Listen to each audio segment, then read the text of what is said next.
Hello, everybody. Welcome. We're here today to do the BBL post-draft Season 8 Power Rankings. I am your host, Liv, and first I would like to appreciate the fact that we already have 14 likes in the stream, which is incredible, but yeah, we're here today. We're going to be combining all 52 teams into this Power Rankings, so this will probably be the most thorough Power Rankings you've seen thus far, so hopefully you guys enjoy. I'm currently really quickly setting it up because I took a nap after work, I'll be honest. I've had terrible hiccups all day. They're really bad. So I'm sorry in advance. What we're going to do though, we're going to quite literally go through in the order that the logos appear. I'm going to find whose logo is whose, and we're going to rank them. And I'm going to do it in comparison to the other teams in the entire BBL, not just among the division. However, I will say, I'm obviously going to be scaling Null slightly higher based. So Null will get slightly padded up in rankings purely because they were drafted among 20 coaches. And inherently the teams will be weaker than, like, for example, a perfect Marsh-out team in Null will inherently be weaker than a perfect Marsh-out team in Arceus. And it's not the fact it's a lower division, it's the fact that there's less Pokemon to draft among because it's 20 coaches versus 16. So Null will get a slight boost in rankings, and I do want to mention that. However, I don't think this will necessarily scale a bunch of S-ranked Nulls. I want to put that out there. I think that it will, if anything, balance the tier list. So I do have to make sure that that is mentioned. Yeah, Burgo, I do know that. However, I still have to pull up the docs anyway, because I need to obviously know that that stuff is coming up in general. Well, I need to know who's draft, I should say. I need to know the drafts. That's a big thing. So I'm pulling that up really quickly. And yeah, that's pretty much it. We're going to start off, as I said, it's going to be in order of the logos. So first up, of course, we have Abel's team. So Abel's team actually is very cool. Let me see. How do I want to go about this? Okay. I think I've decided how I want to go about this. Let me really quickly, I'm going to show a team page on each doc.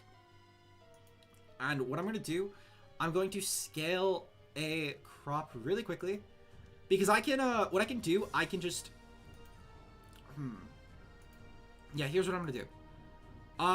So I'm gonna really quickly make Abel's team page. Burgo, can you really quickly? I'm gonna show you really quickly how to do this. Okay, Burgo. So I need you to set up the formula on each team page based on whose name is there. So for example, we have Abel, who is team 11. Okay. It is quite literally. For Team 11, all you need to do is in the Pokemon cells, reference the team. So it's, for example, in this one, it's H12 through H33. Let me pull it up. Oh, god damn it. Okay. Fuck, I need to pull it up on another doc. Okay, it's not a huge deal. If I need to do this live, I need to do this live. But let me, really quickly, because I do need a way to obviously show this. So window capture, BBL, teams. I can do this live. It's really not a big deal. This will take very little editing, and then team pages get done at the same time. So congratulations, everyone, I guess. Let me see. Okay. So we're going to add a filter really quick. Cussing it is a sin. Oh, I'm sorry, Slade. I can't believe I fucking cussed. Let's see. We'll do 100, 200, 250. There we go. Okay. And then, right, we'll do 600. We'll do 800. 1,000, 1,200. There we go. We'll do 1,400, and that should be good. Beautiful. Bottom, we will go like 600. We'll go like 500. There we go. Okay. And then top, we can do like 200. There we go. Okay, perfect. So this will be our BBL team crop right here. Okay. We'll make it a little bit bigger. So now all the teams can show up. So I need to really quickly pull up on another monitor past season team page. So the formula was quite literally, it was, okay, beautiful, easy enough. I can work with this. All right, splurge, yes, okay. So I need you to really quickly, just set up the team pages. That's all I need you to do, just for the rosters. So I did the example on Amel's team. Oh, god fucking damn it. It's H. My bad. So I just need you to quite literally do something like this for every single team page, okay? Just so it's already ready. No, Marcus, I need it for PRs. I need to show the teams on screen. God damn it. I don't care about the schedules. Oh, you meant the schedules for Dash Accept. Okay, my bad. Yeah, I just need the team pages. Okay, so with that said, though, here's Amel's team. I'm going to move my mic a tiny bit out of the way. So, Amel's team is Deoxys Attack, Urshifu Single, Toxapex, Klefki, Ditto, Mega Garchomp, Talonflame, Electros, Minior, Darmanitan, Galar, Kamala, and Alakazam. So, right off the bat, one of the things that I really like about Amel's team is the fact that Amel decided to go off of Deoxys Attack. I think it's actually a very interesting Uber, and personally, I don't think it actually gets a lot of, like, enough hype in the format. Just being an offensive Psychic type already offers a lot. For example, most teams, believe it or not, there are so many seasons where a lot of teams draft really shitty Dark types. For example, Dark types like Morgrem and Murkrow are shockingly commonplace in BBL, and I couldn't tell you why. I genuinely could not tell you why. But I do think that Deoxys Attack, even among Dark types, can take advantage of them pretty well, because of the fact that it has options like Superpower, for example, that absolutely annihilate teams. Not only this, but Amel paired it with a very, very phenomenal Psychic Killer with Urshifu Single Strike, which Urshifu Single Strike should pretty much be able to, with the Scarf, bully any sort of Psychic type that would try and take advantage of Amel's, like, Psychic spam. Now, I'm a bit sad that Amel did not get Indeedee. I was personally really hoping for it. However, Amel did still go for Psychic spam nonetheless with Alakazam, which, again, I feel like Indeedee was a missed opportunity against the team. However, it's still not a bad team overall. Amel has an okay bulky core with Pokemon like, for example, Toxapex, and even Mega Garchomp can be kind of bulky for Amel's team, to be honest. Obviously, Ditto can do whatever it wants on an offensive team that works. Darmanitan Galar is a pretty good breaker, especially when breaking a lot of dragons. I think it's probably arguably better in this sort of format, just because it's outpacing a lot of the base 90 dragons. And also just stuff like that. I totally get the priority aspect of Amel. However, I do still think having it as an option does help a lot. Even if you're not always bringing it, it's more so the potential to bring Psy Spam. It just forces more in prep. So with that in mind, I do think that despite the fact that I don't think your team is bad or that it dies from not having Psy Spam, because I don't think it's mandatory on DOA. However, I do think it's a nice addition to have when throwing out a Pokemon that is as blistering offensive and as frail as Deoxys Attack is. I think it's nice to have it as a luxury rather than a necessity. And I'm glad that Amel didn't build his team around forcing Psy Spam every week, because I think that would be terrible. However, I think that it's just a nice thing to have. With that said, I think I'm going to put Amel's team at a solid A. Now, I think obviously with 52 teams, this might go down to a B. I cannot see it lower than a B by any chance, but it's probably either a high B, maybe a low A. Still probably a really good team. Now, to be fair, this is obviously before we know of every team that is drafted. So maybe there are teams that ultimately end up making this seem better in comparison, and maybe I'm overhyping it at just Team 1 overall. However, I personally don't feel like this is like one of the best teams. However, it is definitely a really strong team nonetheless. I think that Amel has built himself a really strong offensive team that's going to have a lot of difficulty being switched on. And yeah, I'm looking forward to seeing how he does with it. Yeah, I think it might go down to beat Amel.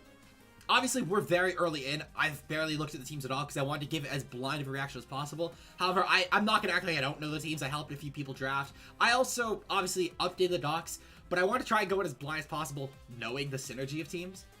So, it might end up going to B. I think at worst it's a B, though. I cannot see it lower than a B. It's pretty good for a DOA draft, though, I will say. And especially for one without Psy Spam, I think it's pretty good. Next up, though, we're on to Splurge's team. So Splurge is the Bracknell Beedrills. Now Splurge is also Team 11. What's with these Team 11s? Oh my god. On the bright side, I can just copy and paste Amel's formula, so this works out great. Oh god fucking damn it. Okay. So on to Splurge's team. So Splurge is the coach of the Bracknell Beedrills. And I really, really hate that Splurge dropped Magearna because having issues looking at the draft because of stream quality. I think it's just you. However, I can try and crop this a little bit and maybe make it a tiny bit bigger. Let's see. Oh, is this Charlotte Beedrills? God damn it. Then whose team is that?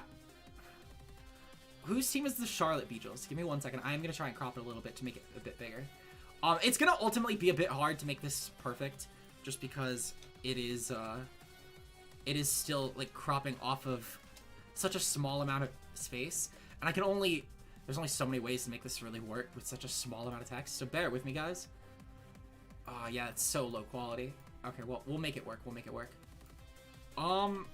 Let's see. There we go. Okay, that should work. So yeah. Let's see. So Charlotte Beedrills. Who is the Charlotte Beedrills then? Let me open up the drive really quickly. So, let me see. So, Charlotte B-Drills. Oh, this is Banlist Bandit. Okay. This is Banlist Bandit. So, Banlist Bandit was team number 6 on Null. Okay. Easy enough. My bad. This was not Splurge's team. Sorry, guys. Anyone who's hoping that I'll go over Splurge's team right now, Splurge, you're gonna have to wait. Let's see. Oops. I meant to copy the formula down. So let me really quickly first merge this. And then it is Q5 through 16. Okay. Easy enough. So Q5, Q16. Okay, so we're on the Banlist Bandits team. Actually, this is kind of cool. I'm not gonna lie. No, Splurge, we're just going in logo order. We're not even going in division order. Like, Banlist Bandits type Null. So with Banlist Bandits team, speaking of, we see Xerneas, we see... Oh, god damn it. So we see Xerneas, we see Ferrothorn, we see Zapdos Galar, we see Swampert, Chandelure, Azelf, Tyranitar, Tentacruel, Magnezone, Audino, Breloom, and Cryogonal. So I think one of my first things first is that I gotta give credit where it's due, because Banlist Bandit actually drafted a really good Uber, which, I mean, Null did a good job at drafting their Ubers early. However, they did a terrible job at drafting Yveltal early. So already, I do, despite Xerneas being a really good Uber, I have to knock points for Yveltal not going to this pick. I know it's totally a very nitpicky thing, but when Yveltal's going to 7th pick, that's kind of insane. It's the definitive best mod in the format. I don't know how it can go to 7th. So just already, I do have to give this team a very tiny tax on not drafting Yveltal. It's a very nitpicky thing, but it has to be there. I can't not pick that up. So next thing up, I think in general this team definitely has a bit of an issue with forcing Xerneas to break, actually. Considering the fact that Zapdos Galar is really Zapdos Galar and Chandelure are really the only other breakers on the team. I think it's kind of telling of this team because it's also not really that bulky either. Like, it has some bulk, for example, obviously Swampert and Ferrothorn are pretty bulky, but I wouldn't call this a fat team, and I wouldn't call this like a really offensive team either. It just sort of exists, which I think is pretty bad for Xerneas because it's a Pokemon that you don't want to force to being a breaker every week. This is a Pokemon that really benefits a lot from being able to run sets like Calm Mind or more defensive sets, while also having the option to just throw on Specs and click Moonblast 6 times and win. So I do kind of have to take points off because Xerneas is probably the most viable special breaker in the team. And that's not saying much, but when Chandelure is the second, that is definitely a bad choice. Azelf's not really a breaker, Josh. It's a sweeper. It's a sweeper. And it's, even then, it's going to have a bit of a difficult time in this team, I would argue, because there's not a lot of momentum that brings it in, at least viably. Albeit, obviously, stuff like Zapdos, Galar, and Pert are really good momentum users. But then the only other momentum users are Azelf itself, and then Magnezone. And that's really it. So this team also has a huge momentum issue, albeit not as bad as my team had a momentum issue last season, so I can't really talk there. However, it still will struggle to bring in Pokemon very well, especially stuff like Xerneas. So I think that's also a pretty big knock on this team.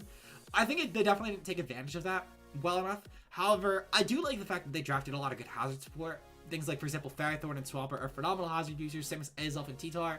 So I do have to give points there. However, ultimately, I do think this team, especially with the fact that stuff like Azelf is somehow the primary momentum, the fact that Azelf isn't exactly going to want to switch in Pokemon that are going for game, going for stuff that's more so slower, like slower pivots would have been probably more beneficial to something like Xerneas in this team. So I do kind of have to take up some points for that. Not really huge on the team, to be honest. I also don't think that they really drafted the best supporter on Xerneas. Now, I do think that Xerneas does help this team out a lot, to be fair, but I feel like it's way too much for Crutch. The team doesn't have a ton, though, for, like, poison killers. Really, the best poison killer on the team would be Swampert, and then I guess Azelf too. Azelf's a pretty good one, to be fair. Hazards are probably the only area I'd really give this team like a solid amount of props. The team kind of shits itself on removal, albeit Tentacruel's pretty good, but forcing Cryogonal to not run Defog Xerneas is pretty terrible, to be honest. So with that in mind, I gotta give the Charlotte B-Drills probably a C, to be honest, maybe going down to a D, but I don't know how low the D rank is going to scroll yet. I know there are some teams that are worse than this one, but I think for now it maybe could go to a D rank. I'm not really huge on it personally. I think they did miss a lot of opportunity with this team. It's kind of unfortunate too, to be honest, because this had the potential to be a really good team off of the first 4 picks. I think the first 4 picks are really stellar, but then it really goes downhill in that low tier quality, in my opinion. The low tiers don't really offer much, but we'll have to see. Next up, we have Bash, the Nicki Minaj Sandaconda. Let's go. So Bash is team number 8. So team number 8, thankfully Splurge ended up doing this one. So shout out to Splurge. We see Darcius, Mew, Clefable, Mamoswine, Heatran, Thundurus, Decidueye, Dragalge, Quagsire, Volbeat, and Mega Medicham. So right off the bat, I gotta give big props, of course, to Darcius, Mega Medicham. That's already a very phenomenal core. We saw this actually as early as Season 2 in BBL, actually, with the GOAT Choice CJ running this core. And it did a lot of work. This is a very terrifying core, in my opinion, already. And throwing a Mew on there as well to have a really good defensive psychic to help with fighting types is already stellar. I think that I have to give Nox, and I still don't even think this will affect the ranking for it because the team is truthfully that good. But I have to give the Clefable knock. I don't know if it's going to lower the tier, but Bash, I swear to fucking God, I hate you draft this Pokemon every season. I know at this point. I've officially decided you do this to spite me at this point. I'd hate it. I really hate that you draft this Pokemon every season. It's the only thing that automatically stopped me from just throwing your team in S and moving on to where I now need to discuss why I'm probably going to put it in S. Because I do think this actually is a potentially S-ranked team, if I'm going to be honest. This team has really good breaking power with Mamoswine, Mega Medicham, which is really helpful for breaking past any sort of special wall that would invalidate Darcius. Even still, Darcius also has a lot of fluidity on this team. Albeit, I think that the issue being, though, is that, in my opinion, Thundurus isn't the best offensive Pokemon in this format, just because of a lot of the top-tier Pokemon being resistant to Electric. However, it's still a decent one. Obviously, Thundurus is still a Thundurus. It still has a lot of utility to provide, whether it's Prankster T-Wave, or even just being an obnoxious Pokemon for nasty plot sweeping against the non-Ubers. It has a lot to offer still. But I do think it's not going to be the best special breaker, so Clefable, so Mew and Darcius might be relying on that more so in terms of this team. However, Dragalge is still a decent special breaker, of course, for Bash, so I can't knock him at all on that. With that said, though, I do think that Bash probably has one of the better teams. Actually, well, definitively the best team we've won ever so far. I think that, personally, I'd be comfortable putting this in S. I might lower it later. I'll be honest, I don't know how good the other teams are in comparison, but I feel confident enough that Bash actually has a really good shot at the title again this season, which would be great because I need someone else to have a dual title than just Burgo. So congratulations, Bash. Much better than last season, in my opinion. Though your last season team wasn't bad by any means. I think, though, this is a team that could really go for the title, in my opinion. We're going to put Bash in S rank. I think that it's going to be very hard to actually find a team that really beats this, in my opinion, despite Bash having Clefable, which is an automatic throw. Yes, Burgo, I really do want someone to beat you. Next we have Leuven Lartars, which is yet another Arceus coach. This goes to my good pal Bloodcrawler at team number 16. So I will need to do that one. So that is W12. Alright, 22 to W22 to 33. Oh god fucking damn it. I hate doing this. Okay. So W22 to W23. And W33. So Bash decided to really try and cater to me. I'm not gonna lie. Bash went with Megazord, Tornadus Asterion, Sylveon, Keldeo, Drapion, Deoxys Defense, Superior, Seismitoad, Avalugg, and Zekrom. So, I gotta give credit where it's due. Bash really knew how to kiss up to the admin team this season. Between drafting Burgo's favorite Pokemon, Deoxys Defense, between drafting one of my favorite Ubers, Zekrom, I think that Bash did a phenomenal job. Even drafted one of Matt's favorite BBL Pokemon, Megazord. Like, Bash clearly, Blood clearly knew how to suck up to the admin team this season. So shout out to Blood. You get bonus points. I know I kept calling him Bash. I'm sorry, I'm sorry, Blood. I'm so sorry. But yeah, Blood clearly knew how to suck up to the admin team this season. So shout out to Blood for that, of course. He did a very good job at sucking up. And it worked. Honestly, I think that Blood did a phenomenal job at counter-drafting a lot of Ubers, specifically. Now, I can't say that I think his team is an S-rank team, because that would be definitely favoritism specifically towards the Zekrom. However, I do think that what Blood did very well that a lot of teams lack is specifically counter-drafting a lot of different teams. For example, Blood has one of the best Xerneas checks in the format. He has a phenomenal switch into just a majority of Pokemon. He has Sylveon, which is a phenomenal Dragon switch in, as well as a phenomenal Yveltal check, which, again, it's already so many of these top-tier switch-ins just to specific Pokemon that Bash ultimately should not have a lot of issues with any Ubers this season, to be honest. Now, there are some that can maybe force some very annoying prep. For example, Groudon would be a bit of an issue, but he still has options for it. So, I definitely do appreciate that Blood did a really good job at ultimately drafting specifically around different threats. Not only this, but I think that Blood did a decent job at picking up speed tiers, albeit not perfect. Like, for example, I'm not huge on, let's say, the fact that Blood's speed tiers kind of peak at 121, and that Blood's only really viable Scarf for the team is Keldeo. I guess maybe Serp in a key matchup or two, but most likely it's really just Keldeo, and that's pretty much it. However, it really shouldn't be that big of an issue, because what Bash does have at the very least is some threatening options to set up speed, For example, he has DD Zekrom, which is pretty useful. Actually, that's really it. I think ultimately, though, this team has a lot of potential to just be versatile, despite the fact that on paper, for example, Megazord might be seeming like a more defensive option, or that Torn is just more of a pivot. I think that Blood's team kind of positions to where maybe Blood could run a plot Torn T, or maybe an SD Megazord instead of a defensive one. Deoxys defense, I think, really gives a lot of that luxury to Blood, I'll be completely honest. I think it really sells the team. But I think it, honestly, specifically because of Deoxys defense of this team, weirdly enough, I think I moved Blood's team to an A rank. Otherwise, I think it would have probably been a B without his Pokemon, which there were actually versions of the team that I was helping Blood with that probably would have landed him in B. But I think that Deoxys defense specifically really does sell the team because there's the hazard stacking it provides for Blood, which is really useful when his only other hazard setter is Seismitoad, which to be fair isn't terrible. Toad plus Deoxys defense are phenomenal hazard setters. So I think as well the fact that Blood has some really good pivots between slow Megazord, teleport Deoxys defense, Baton Pass Sylveon, which is a very slow option still. He has really good setup threats too from his walls that could also be very defensive. So yeah, I think this is an easy A-rank team. I'd actually probably put it personally above Amel's team. I think that it just has a bit more versatility. Albeit it's not a perfect team, but I do think it has slightly more options to it than Amel's team. However, I have a bit more faith in Amel just as a player, but it's by a very slim margin. Blood, hopefully you're watching this and hopefully you kick ass. I expect playoffs from you. If you do not make playoffs, Blood, you will make me cry. I promise. Because I know you will watch this back. Next up, we have Blood. We have Brown, which is the first volley coach of the draft, who is the coach of the Atlanta Azumarill. Brown is coach number 10. So we need to pull up team 10. So we have... This should be... Thank you, Josh, by the way, for the E22 to E33. Okay, so Brown drafted Dragapult, Mega Gallade, Corviknight, Florges, Slowbro, Muckalolan Form, Darmanitan, Colossal, Venusaur, and Groudon.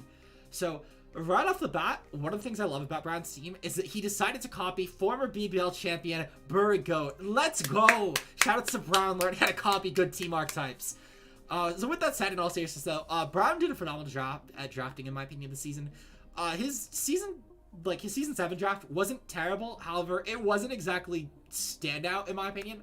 But I think that Brown really kicked ass this season, coming back with a vengeance. Pull up Mega Gallade already is terrifying. I think that Mega Gallade has a lot of offensive presence in this format, in my opinion. No, shut up, Josh, you know what I mean. You know what I mean. Anyway, so, Mega Gallade, I think, has a huge offensive presence in this format with the 110 speed and triple axle providing a lot of options to neutering a lot of Ubers. Psychic Fighting as well is very dominant in this format, in my opinion. Just as a type combination, because Psychic obviously is just really threatening for any sort of fighting types might be handling opposing Darks, as well as Fighting being able to handle any Darks that would threaten common Psychics, which is especially pretty good because Burgo drafted Dragapult, so Darks will be very threatening for this Pokemon. So pull Mega Gallade already is an absolutely monstrous combination. If anyone was to get this in a standard league, they would probably auto-win. Not only this, but on top of that, then we have Groudon, which only adds to the threateningness, because Groudon is probably one of the best Gold Ubers that there is, and Pult is probably one of the best Bronze Ubers that there is, in my opinion. Despite Dragapult not being the best as a blanket mon, I think it is the best in this format. With that said as well, Venusaur obviously is a terrifying Sunsweeper. Florges Slowbro is a really strong wall core. Corviknight really adds to this as well. It's quite literally, and I know Josh that Burgo copied your core. However, at the same time though, the team that Brown copied leans more towards Brown and towards Burgos. Stuff like Corviknight, for example, stuff like Slowbro as well. When like it just leans more towards Burgo's version of the team, less so yours. With that said though, I think that Brown has a lot of options. His team is very versatile, really showing off threats. I definitely think this is one of the better Savali drafts in my opinion. I'd probably give it an A, a very high A. I think this could maybe borderline S. It really just depends on how the rest of the drafts go. But really good job, Brown. I think you have one of the most threatening drafts in the division. Albeit, I do, at least from what I'm aware of, I think the Savali drafts kind of leaned a little more middling overall. There was no real standout in the Savali division, in my opinion. They were all just kind of A, B, C rank. No real D, no real S rank, from what I can vaguely remember. Next up, we have B-Town Breloom's coach of the Bloomington Breloons. So B-Town was coach number 8 of Type Null. I'm going to try and speed this up a little bit, guys, by the way, because I realized we are so late in already, and we are not exactly making progress. So, let's see. So this would be W5 to W16. Easy enough. Let's see. If any admins are online, by the way, and you want to help with this for the Null and Sylvali docs, that would be very appreciated. So, B-Town's team is Mega Salamence, Aegis/, Rillaboom, Nidoqueen, Azumarill, Avalugg, Darkrai, Licky, Torkoal, Necrozma, and Nivani. So I do have to unlock a couple points. For one, I think something that B-Town did was drafts it almost seems like he drafted on a type chart, but not really towards actually checking threats. For example, I know that Burgo kind of preaches thing and a bit of DMs with me with Calx, but I don't think Ozzy really has a strong presence as a fairy in this format. At least not as a solo fairy, mind you. Especially not when your dragon is Mega Salamence, and a lot of dragons do carry coverage, at the very least in the form of Earthquake or a Fire move for Aegislash. So having it as the really sole reliable switch into dragons is pretty glaring, in my opinion, when so many of them can run a Choice Scarf very, very freely against you. So I do have to knock a bit of points for that, in my opinion. If this is a dual fairy team, I think it would help it immensely. However, I do think it definitely hurts a bit. Albeit, I think that the webs with Leavanny helps a little bit with this issue, but stuff like, for example, Rayquaza with a Scarf are going to cause this team so much issues. Not only this, but I think as well, the lack of a really good Wish Passer definitely hurts a bit, because I think that this team would have really benefited from one, with stuff like Aegislash, for example, and Nidoqueen being really good Wish potential Pokemon, as well as even Azumarill to an extent. Well, actually, Licky said, never mind, I take that back. My mic was kind of blocking out Licky a bit. So, Licky is pretty helpful, actually. I think it actually helps the team a lot, to be completely honest. So, it went from a detriment to the team not having one to a point for the team having one, in my opinion. Mega Mint's really fast option, just naturally, albeit not a potentially Scarf option, so that does hurt a bit. However, it's one that can set up Dragon Hits, which does make it very threatening. And it's also an Uber that's very good at running a mixed set, which isn't something that a lot of Ubers can do, at least to a strong degree. But Mega Salamence is one of the better mixed Ubers, in my opinion. I think Ray is probably the best mixed Uber, with the Veltal as a close second. However, Mega Ments would probably be in my top 5 personally. Besides, of course, the Arceus forms from leaving off, because they can be everything. Arceus forms would obviously be exempt from that list because they would obviously take the top spots. With that said, though, B-Town also did a good job of drafting something faster than Mega Salamence, being his Darkrai, which is really useful here. However, I do have to give a huge knock, because the jump from Mega Salamence to Leavanny in speed tiers is pretty abhorrent. However, at the very least, this is a little bit helped by priority from Ozzy and Rillaboom. But these are two priority options you're going to be clicking in a format that is very dragon heavy, so I do think that definitely knocks it a bit. With that said, overall, I do think this team has a bit of an issue with just in general trying to outlast, I think is the best way to put it, and also immediately break teams, because Rillaboom isn't going to be the breaker it really wants to be. Azu not being able to click Jet viably is going to hurt a bit, because it's going to force it to playoff, which will mean it's not going to have the option to outpace faster Pokemon if it needs to, so it's going to be forced to run playoff sets, which aren't bad. Obviously, playoff is still a phenomenal move on Azu. It's literally a standard option on Azu, but not being able to outpace any of those dragons will hurt a bit, especially if they're running boots around the webs, which will hurt a lot, actually. I think his team ultimately is probably like a C-rank team, albeit I do want to put it above Bennett's team, but I still think it's a C-rank team at best, in my opinion. See, I actually think the Torkoal was arguably maybe for a Rapid Spinner, personally, Burgo. Like a Rapid Spin plus Rock Roll compression. They were drafting in 20-man, to be fair, so I can't knock them for that. They were pretty desperate for Pokemon. So, I think that might have been why. Albeit, I think it's a bit redundant with Avalugg as well. I think if anything, maybe drop Avalugg for some sort of more offensive ice type. Like, I don't know if Frostless was around, but that would have been really cool here. Despite being dual Ghost, I think it could have been pretty useful. Anyway, next up, we have Burgo's team, defending champion, team number 5. Thank you, Josh. I appreciate it.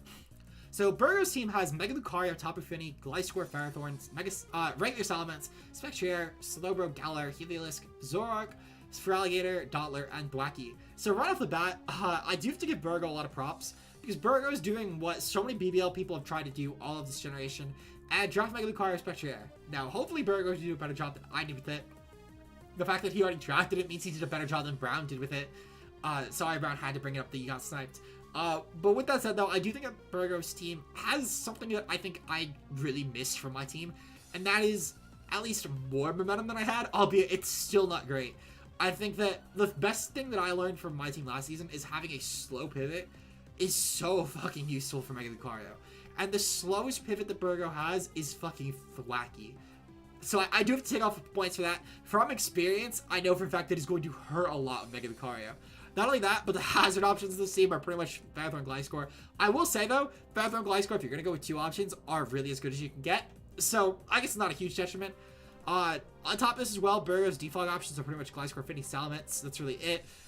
Maybe Salamence might unironically be forced to default potentially. However, to be fair, Gliscor, Finny is phenomenal, to be fair. I do think that I ultimately am not huge on the team, but it does have a really strong offensive presence. But it's kind of hard to bring in any of these options because you're kind of going to be forced to bring in Gliscor as the pivot on most things, in my opinion, or maybe sack something to bring in Mega Lucario. So I'm not exactly huge on it. I think the hazards and removal are content enough with Mega Lucario. It's not a Pokemon that... Like, Gliscor and Finny are such good removal options for webs, and you really just need the webs removal for Mega Lucario. It's not Super Spike or Rock Sweep. So I think I do kind of have to give the knock to Momentum here. It's going to be the real killer. It's really just the fact there's no slow pivot for Mega Lucario, which is really going to kill it, because it's not a Pokemon you want to switch in on things.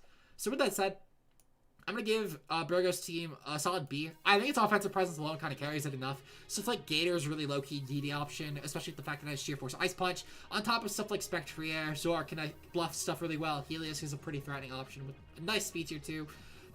Spectrier obviously is a really threatening one. So there's a lot of good offensive presence. Webs do help a little bit with the cleaning, as Burgo just mentioned in the chat. But I think ultimately the momentum is truthfully the huge killer. It's definitely the thing that really decides me from putting this in A rank, in my opinion. So I'm going to have to knock Burgo on that. Obviously, Burgo can still really pull through. He's a very strong coach, but I do have to knock it a bit.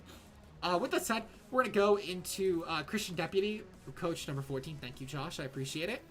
And perfect. We're quite literally just missing coach number 14. I don't know why Splurge is manually sourcing these all. Splurge, there's an array. You can just do an array formula. God damn it.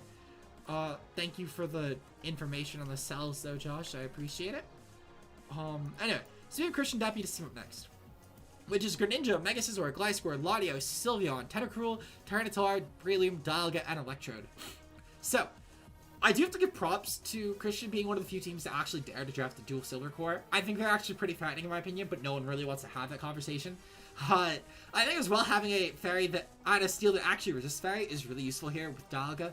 It's not a fairy you want to, it's not a steel you want to switch it on fairy types. So I gotta give Christian some props for that, of course. Really strong offensive presence with the Dragon Spam with Latios and Dialga, which I actually think offers a lot here. Though I kind of wish he went for a physical dragon. For example, I think maybe a regular Salamence could have actually been really threatening on this team instead of Latios. As strong as Latios is, it is a phenomenal dragon. I think just having a physical one would have maybe helped in the diversity a bit. Though, to be fair, Lati and Dialga aren't the worst at running mixed or physical sets, but it would ultimately be significantly more helpful, in my opinion, to have a slightly more versatile set of dragons. Though, I think that, similar to Blood, Christian did a really good job at counter-drafting a lot of specific Uber scores. For example, Dialga is a really strong option to just obviously outpace and run a Scarf on dragons and be neutral to any sort of opposing Scarf dragons, maybe clicking an Outrager or Draco, which is very helpful. On top of this as well, Sylveon is a really good check, as I mentioned, to strong special dragons and Yveltal. Scizor is a great option for Xerneas, which is especially really useful on a team like this that has the other steel being Dialga. So I actually have to give Christian a lot of props. I think he did a very good job drafting. His hazards are really plethora. He has a ton of hazard options. I was trying to say that he had a plethora of hazards, but I fucked it up. He has pretty solid removal too between Tentacruel, Gliscor, Lati, Mega Scizor.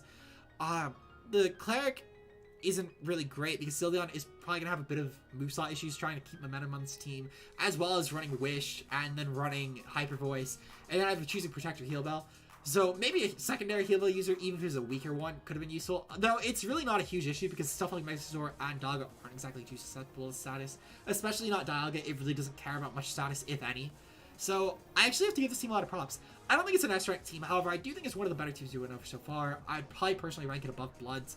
I think for a dual Silver team, it's actually pretty threatening. Speed tiers are great, really strong versatility. Good job, Christian Deputy. I think you did a really good job at drafting this season, yet again. Portland Primplups, this is Codeman in Type Null. So Codeman's team, I believe, is number 18, if I remember correctly. Yup, number 18.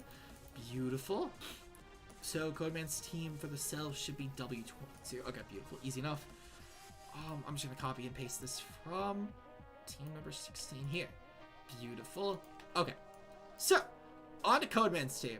We have Pheromosa, Tapu Lele, Melmetal, Mamoswine, Regieleki, Volcanion, Chestnut, Grimmsnarl, Regigigas, Salamence, Trevenant, and Mega Alakazam. So, right off the bat, what I will say, I'm not the biggest on Mega Alakazam in this format. I know it's a threatening Pokemon for sure, and especially with Lele, that should ultimately help it. However, I think that one, it doesn't offer a ton here with the overlapping speed of Faramosa, though. Side note, I will say this does open up potential for Scarf Faramosa being more viable, which is a really good Scarfer, mind you. So, not a huge knock, but it's a very tiny nitpick at best. But I will say, though, if we were to pull up the board, and albeit you guys probably won't see it, most of it here, but even if Codeman was going for bronzes, I think it's something like Cinderace here actually could have been really valuable, in my opinion, instead of going for the size spam route. Because I don't really think a size spam is that good in this format, personally. Unless if you're going for something like a Lunala or a Deoxys attack, I really don't think it's that worthwhile, especially not with Mega Alakazam. I think it's a terrible size spam user. Just a personal thing, really nitpick it there. What I will say, though, is that Codeman did a phenomenal job at drafting on the very fast end. There's no team that's going to be outpacing this. Between Regieleki, Mega Zam, Faramosa, this is a very fast team that also really accommodated for the slow end with stuff like Melmetal, for example. So, I gotta give props to that, of course. Decent setup options, too, with stuff like Calm Mind Lele, Salamence with DD, obviously, Nasty Paw Zam that can force a lot of switches.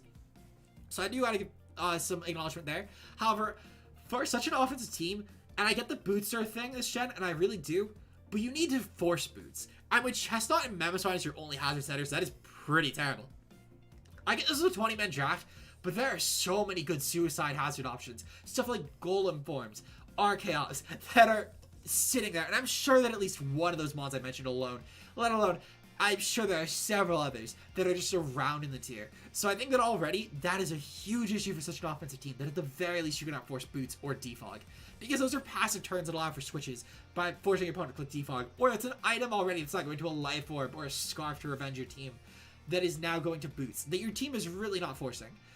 Even just a Web Setter could have helped with this. But I do think it is a huge nitpick personally with this team.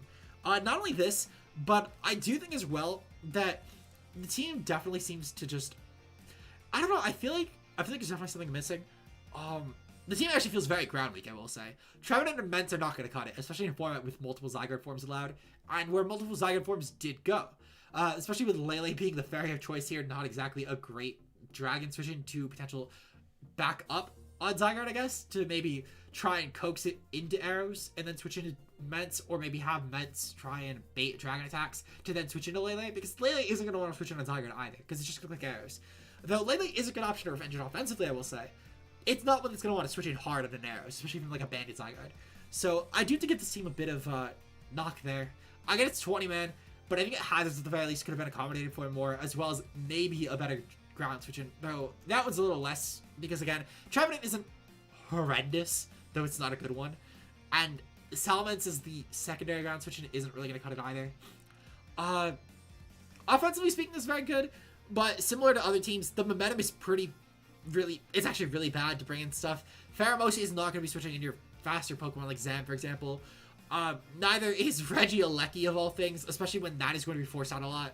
So I think I'm going to probably put this in the C rank. I think I'm going to put it above the B-Drills again, but I think that at the very least B-Town has a better team than this. The offense is really scary. However, you're never really able to bring it in my opinion. Next up, we have Corey's team. Team number 8 for Savali. Mega DNC, Aegislash, Rotom Heat, Swampert, Porygon 2, Crobat, Conk, Thwackey, Necrozma, and Arceus Dark. So right off the bat, I think that Corey did a phenomenal job drafting this season. This is definitely Corey's best team by a strong amount. I don't think I've ever seen a Corey draft a better team than this. And it's not to say that Corey's a bad drafter, but I think this is just a new peak for Corey, in my opinion, as a draft player.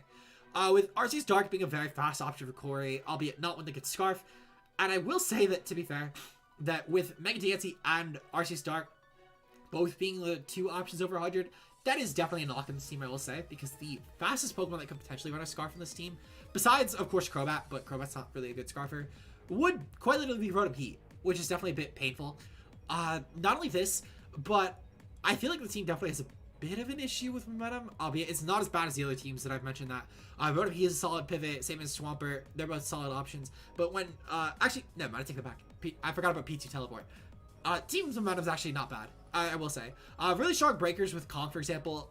Rotom Heat's a really good nasty plot sweeper as well, and just special breaker. Necrozma's very versatile, and I think the team does allow for that. Between Necrozma and Darkseid as well, they can actually pad each other's versatility out very well, in my opinion. I think the team ultimately supports Mega DNC better than anything. I think this is a very phenomenal Mega DNC draft. I think Darcius still benefits from this team, but I think ultimately this is a Mega DNC draft, and we should not kid ourselves from saying that. I think ultimately I do got to give this team a solid I'm actually give this team an S rank, to be honest. I think it's better than Brown's. Now, I don't know. Oops, I meant to put Corey's team. I don't know how that happened. I don't know if this will stay in S rank. I think it's definitely weaker than Bash's by a significant degree. So maybe I'll even make an S plus for Bash's as the tier list goes down. We'll see. I might also end up dropping Corey's team to A. Who really knows that's going to happen? Next up, though, we have Dashing Subtile's team. With Lunala, Mega Mawile, Zygarde, Weavile, Talonflame, Vaporeon, Serena, Mienshao, Almost Star Thunders, T, and Vileplume. So right off the bat, I do have to call this out because this happened last season too. But holy shit, the breakers on this team are really weak. Albeit they're better than last season's Dashing Subtile. But I know last season one of the biggest complaints with your team is the fact that Marshadow had to be the breaker. And I feel like yet again, there's not a really viable special breaker on this team. Similar to how last season you didn't have a viable physical breaker outside of Zardex. Zardex is a really good one, but outside of Zardex, and even still, your team ultimately kind of shaped for Marshadow to be doing that job. Lunala is quite literally a viable special breaker on this team. Because Thunder is going to have so many issues with counter matching against a lot of the top mods, whether it's Dragon types, Zygarde, even Rindo Groudon is going to give this thing a huge fucking issue. So the only good special breaker of this team is Lunala, which is pretty scary.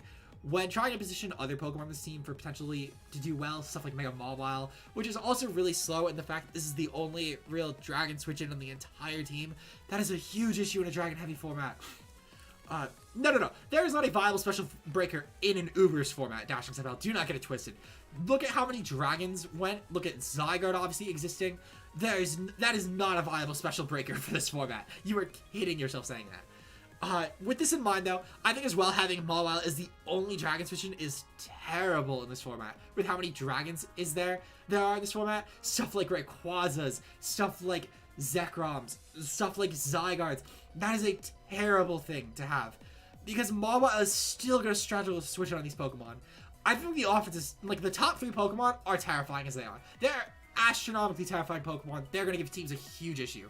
However, I do have to give a huge knock as well to the fact that your only hazards are Omastar.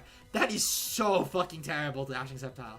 That is horrible. That is worse than Codeman's hazards. The fact that all of your hazards come from a Pokemon that is going to struggle to come to any games at all.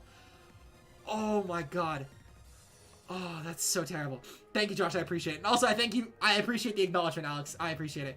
I do have to kind of speed this up, though. We're 40 minutes in, and I've only gone over so few teams, though. So, you know what? Mega Maw. Mega Maw didn't register as a hazard mod. Mega Maw is the second hazard option on this team. That is still very terrible on this team, though.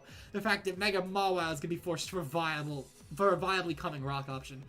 I have to give this team a C rank, which I never thought I would do for a Lunala draft. So if nothing else, Dashing Subtile, you have proven that Lunala can have a C rank draft. Oh my god. DD, Team 5 and Type Null. Thank you, Josh. Next up, we're on DD for Team 5 and Type Null. So DD's team is N5. Thank you, Josh. I appreciate it. Okay, so we're N5 to N16.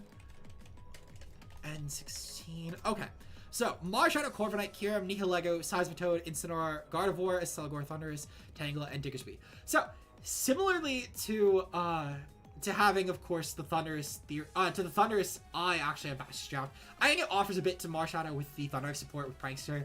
However, I don't think it's exactly the best option, though I think it arguably fits his team better than Bash's, at least if nothing else, so I do have to give credit where it's due. The team has a decent job at momentum, actually, between Teleport, Gardevoir, Incineroar, Party Shot, and U-Turn. Corviknight obviously is a phenomenal pivot in this format. Thundurus is a decent pivot even for a faster option. So this team has some decent momentum. Really strong offensive options as well. However, similar to what I quite literally just mentioned was an issue with the Dashing Subtile season 7 team, this team has a decent issue with breaking for Marshadow, specifically with allowing Marshadow to not have to be a breaker, because it does benefit a lot more from being a cleaner. However, Diggersby isn't a terrible breaker. It's just going to struggle to come to a bit more games, just because it's a really awkward team. And being really the only other physical breaker on the team will definitely hurt a bit. The hazards are pretty good, so maybe it can wear to where Marshadow just doesn't need to break and it can always clean just off of hazard chip alone if maybe teams don't bring boots. This is null, so maybe teams will not do it. However, I will say as well, the null season roster this team is probably this null roster this season is probably better than last season's. So hopefully we'll see that improved, I guess. Speeders are pretty good, actually. I like the speeders a lot on this team, to be completely honest. The priority's pretty good with Marshadow, as well as stuff like Fake Out and Incineroar. Really, Marshadow is actually the only Well, actually, no. Quick Attack, Diggersby as well. And then obviously Thunderous for prankster support. Not the best team. I think it's at least better than... I think it's at least not a C-rank team. Because especially, I mean, Kirb's a really good breaker. For example, Kirb's a phenomenal breaker in this format, actually, I would argue. Nihilagger is actually also a kind of decent one. If nothing else, at least for breaking berries, which could be kind of useful for Marshadow. I don't think it's a C-rank team.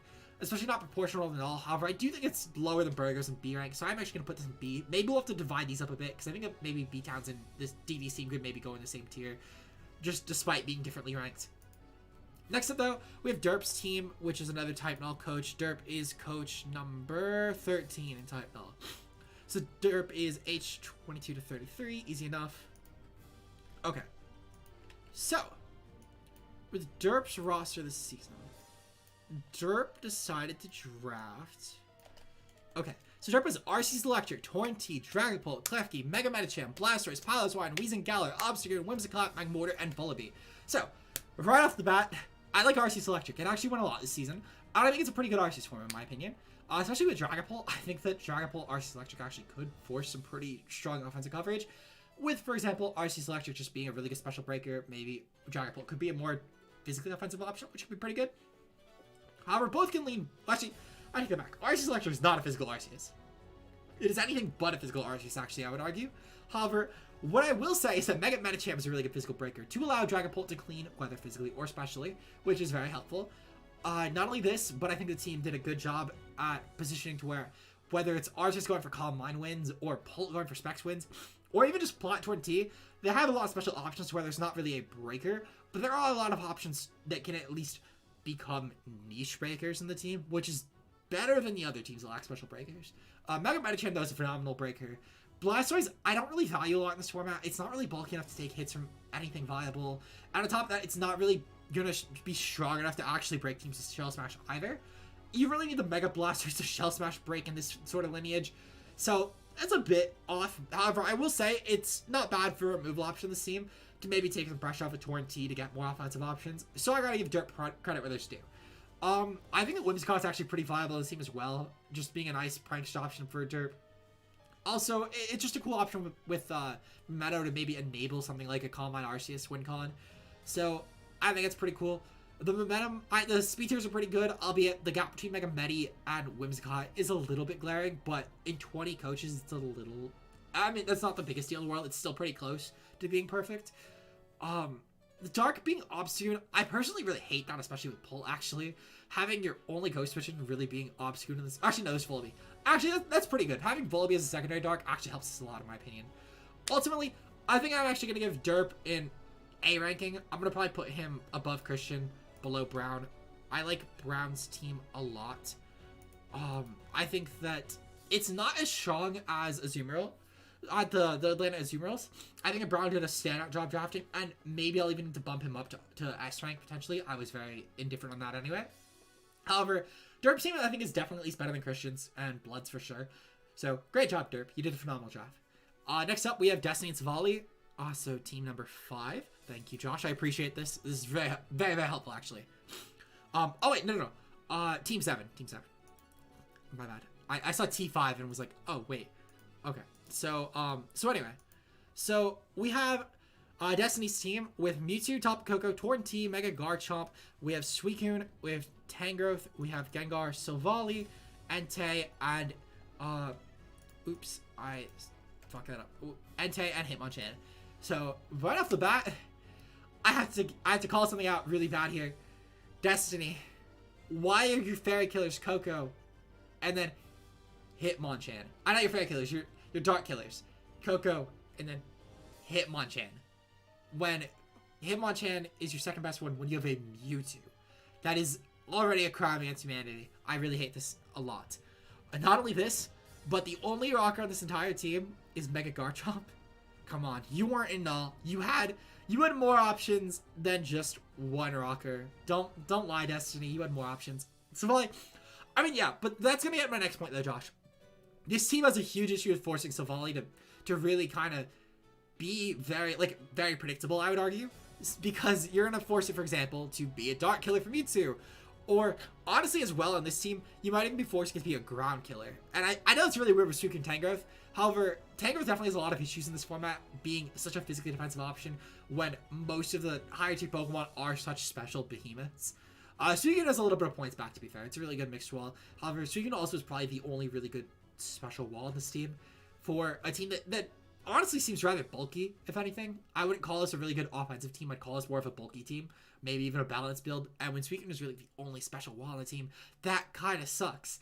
It's the Koko Mewtwo offensive presence is really good. However, the overlapping speed tiers is not.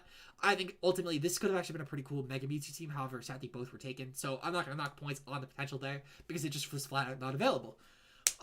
Ultimately, where do I see this team? Oh yeah. Also, oh no, never mind, Gengar. Okay, I was gonna say the gap in speed tiers between Torrentee and Mega Garchomp, but Gengar's right there. That's actually pretty valuable, to be fair.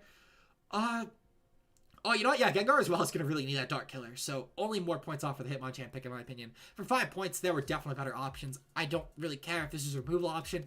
Make that Sylveon and Torrentee. They're pretty good removal options. Hitmonchan was flat out not needed on this team. You cannot convince me otherwise. I think I got to give this team, truthfully, I think purely for the fact that, this team really struggles with Dark types, in my opinion, outside of Sabali and Koko. And Koko's not going to want to force that every week because it's also going to be forcing to kill dragons a lot. And Savali's going to be basically forcing to kill either dragons or darks, whatever one that Koko doesn't want to kill. I got to give this a C. I'll put it above Codeman, but I still think it's a C rank team. I would argue it really can't, Burgo, to be honest. I think that's going to really struggle with stuff like Darcius, for example. Like, that's going to murder this team. Corey's Darcius is going to murder this team, in my opinion. But yeah. Next up, we have Dai's team. We have not gotten you yet, Savage. Dai's team, coach of the New Britain Rockruffs, team number 3.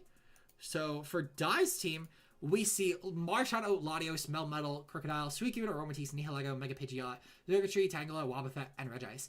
So I actually gotta give Dai a lot of props here. I think Dai took advantage of trapping really well in this team with Wobbuffet, which I think is actually a trapper that I've kind of come around to recently. In draft, with Shadow Tag, Encounter, and Miracle, pretty strong in Ubers in my opinion. I think it's arguably better in here, where you're gonna see a lot more just general breakers come in this format. So I'll give Dai props for that. I think it's actually a pretty good option, and it really benefits stuff like Marshadow and Lottie. Dai drafting a phenomenal physical breaker, Melmetal. So I gotta give a lot of props to Dai for knowing how to draft around Marshadow with breakers. Really good props there. Mega Pidgeot as well is a really good special breaker, I would actually argue, because it's outpacing a lot of threats, and Hurricane without ever worrying about missing is really strong there. Latios as well is a very strong Dragon with Marshadow, albeit forcing Crook is really the only viable Dark Switch, and isn't the greatest, but it's really not the biggest option. As Savage just pointed out, one knock I gotta give is Defog being really only Lottie and Mega Pidgeot. However, it's not the biggest deal in the world with this sort of team. I think that Marshadow could truthfully just break really well, clean up really quickly, and not care about coming in multiple times on teams. It's just going to come in once. So it's not the biggest deal in the world with Marshadow, I would argue, though webs will be a bit of an issue for this team. Momentum would probably be the biggest gripe I'd have to give this team with Zergatry, Mega Pidgeot, and again, Mega Pidgeot I would argue is not the best pivot to bring into like a Marshadow. So really just like Baton Pass, Latios, Zergatry with Volt Switch, and then, yeah. So, not the greatest, though I think that if nothing else, I think the breaking potential of this team is really good. I think the offensive synergy in the top, 8 Pokemon, actually top 9 Pokemon is really good. So, where would I put this team? Ultimately, I think that if nothing else, I would probably put this team in the B rank. I feel like it's probably pretty tied with Burgos, because I think that despite the fact that Burgo has better momentum options, I think at the same time, though, I think that Jay's offense is really threatening. Stuff like literally that offensive core at the top is already nightmarish. That's a really strong offensive core in this format. But I do think that the pivot in is so much weaker that I think I kind of have to rank it slightly below Burgos. So, Burgo, you win this round. Elgino and Type Null, Team 16. Thank you, Josh. Josh, by the way, if you are on PC, if you want to maybe help really quickly just with these sort of codes, that would be... Alright, with these team inputs, that would be very useful. However, if you can't, I understand. It's not a big deal. I appreciate, at the very least, you mentioning it in the chat, nonetheless. So next up, we have Elgino with Mega Latios, Greninja, Jirachi, Toxapex, Tapu Bulu, Diancie, Blacephalon, Gligar, Conkeldurr, Porygon Z, Jolteon, and Glaceon. Ultimately, with this team, I gotta give it to El Gino as well for making a really cool dual silver core yet again with Mega Latios and Greninja. I think ultimately it's a bit weaker than Dialga Greninja was. However, it's not the worst by any sense. I think it's still a very viable one. That's Marcus, so I don't know if Marcus is around or not. Anyway, I am actually not a huge fan of the Mega Latias Rachi core, weirdly enough. I know that obviously Mega Latias is the fighting switch of this. However, I don't really think the core offers much. Like, even though Rachi is a good steel killer, I don't think it really... I just don't get the purpose on this team, personally. It just kind of feels awkward here. And I think another steel, like maybe, for example, I don't know what was around at this point, but I'd assume if at the very least, like, a Scizor was around by now. Let me actually check, because I'm kind of curious. So I'm going to pull this up on another tab, but, let's see, so Type Null. So what steals went round 4? So, for example, steals that went round 4 that could have actually been pretty useful for this team. We see steals such as... Actually, no steals went round 4 besides like Klefki. Well, what about Scizor? Did regular Scizor go at this point? So, no, those both went very fucking early. Holy shit. Okay. I'll have to get into that later. You know what? I'll take it back. Maybe this just was the best steal left. Because quite literally, it seems like every viable steal that I would have put on this team went round 1 or round 2. So you know what? I'll give credit where it's due. This might have actually been the best pick at the time. With that said, though, I think this team actually has a lot going for it. I think that ultimately it has a lot of niche Pokemon, such as maybe Bulu, for example, that while they aren't the best, I think it do provide a lot to this team by just being really good breakers, for example. Bulu being a really strong check to Zygarde, for example, is really useful, forcing Sludge Wave if it actually wants to touch Bulu. Or, of course, Toxic is a thing. But this team having stuff like, for example, Diancie with Heal Bell is very useful there. As well as Glaceon with Heal Bell, actually. And Glaceon's also a pretty cool Zygarde check, in my opinion. I've actually used this as a Zygarde check a couple times myself. So, it's not the best, but it can definitely get the job done if necessary. You know, push come to shove. With that said, I gotta give El Gino a really solid A rank, to be honest. I'd probably put it below Christian's team, because I do think that the Uber core ultimately is a bit worse than Christian's team, but I do still think it's a really good team. So good job, El Gino. You did a really good job drafting. Next up, we have Esther's team number 2. Ooh, I'm a big fan of Esther's team, actually. I have a lot to say about this one. So, next up, we have Esther's team, who is, I believe this is, yep, E5. Okay, thank you, Josh. E16. Okay, so Esther's team is Mega Diancie, Porygon 2, Buzzwole, Mandibuzz, Roserade, Entei, Meowstic, Bronzong, Helios, Sarmy, Quagsire, and Zygarde C. So right off the bat, Triple Psychic. I think that specifically the Meowstic is a bit weird in this team. However, at the same time, I think with Mandy Porygon 2, you can't really call this a ghost weakness. Those are 2 of the best ghost checks you can get in this format. So I do have to give a bit of props there, at least in the patching of this weakness.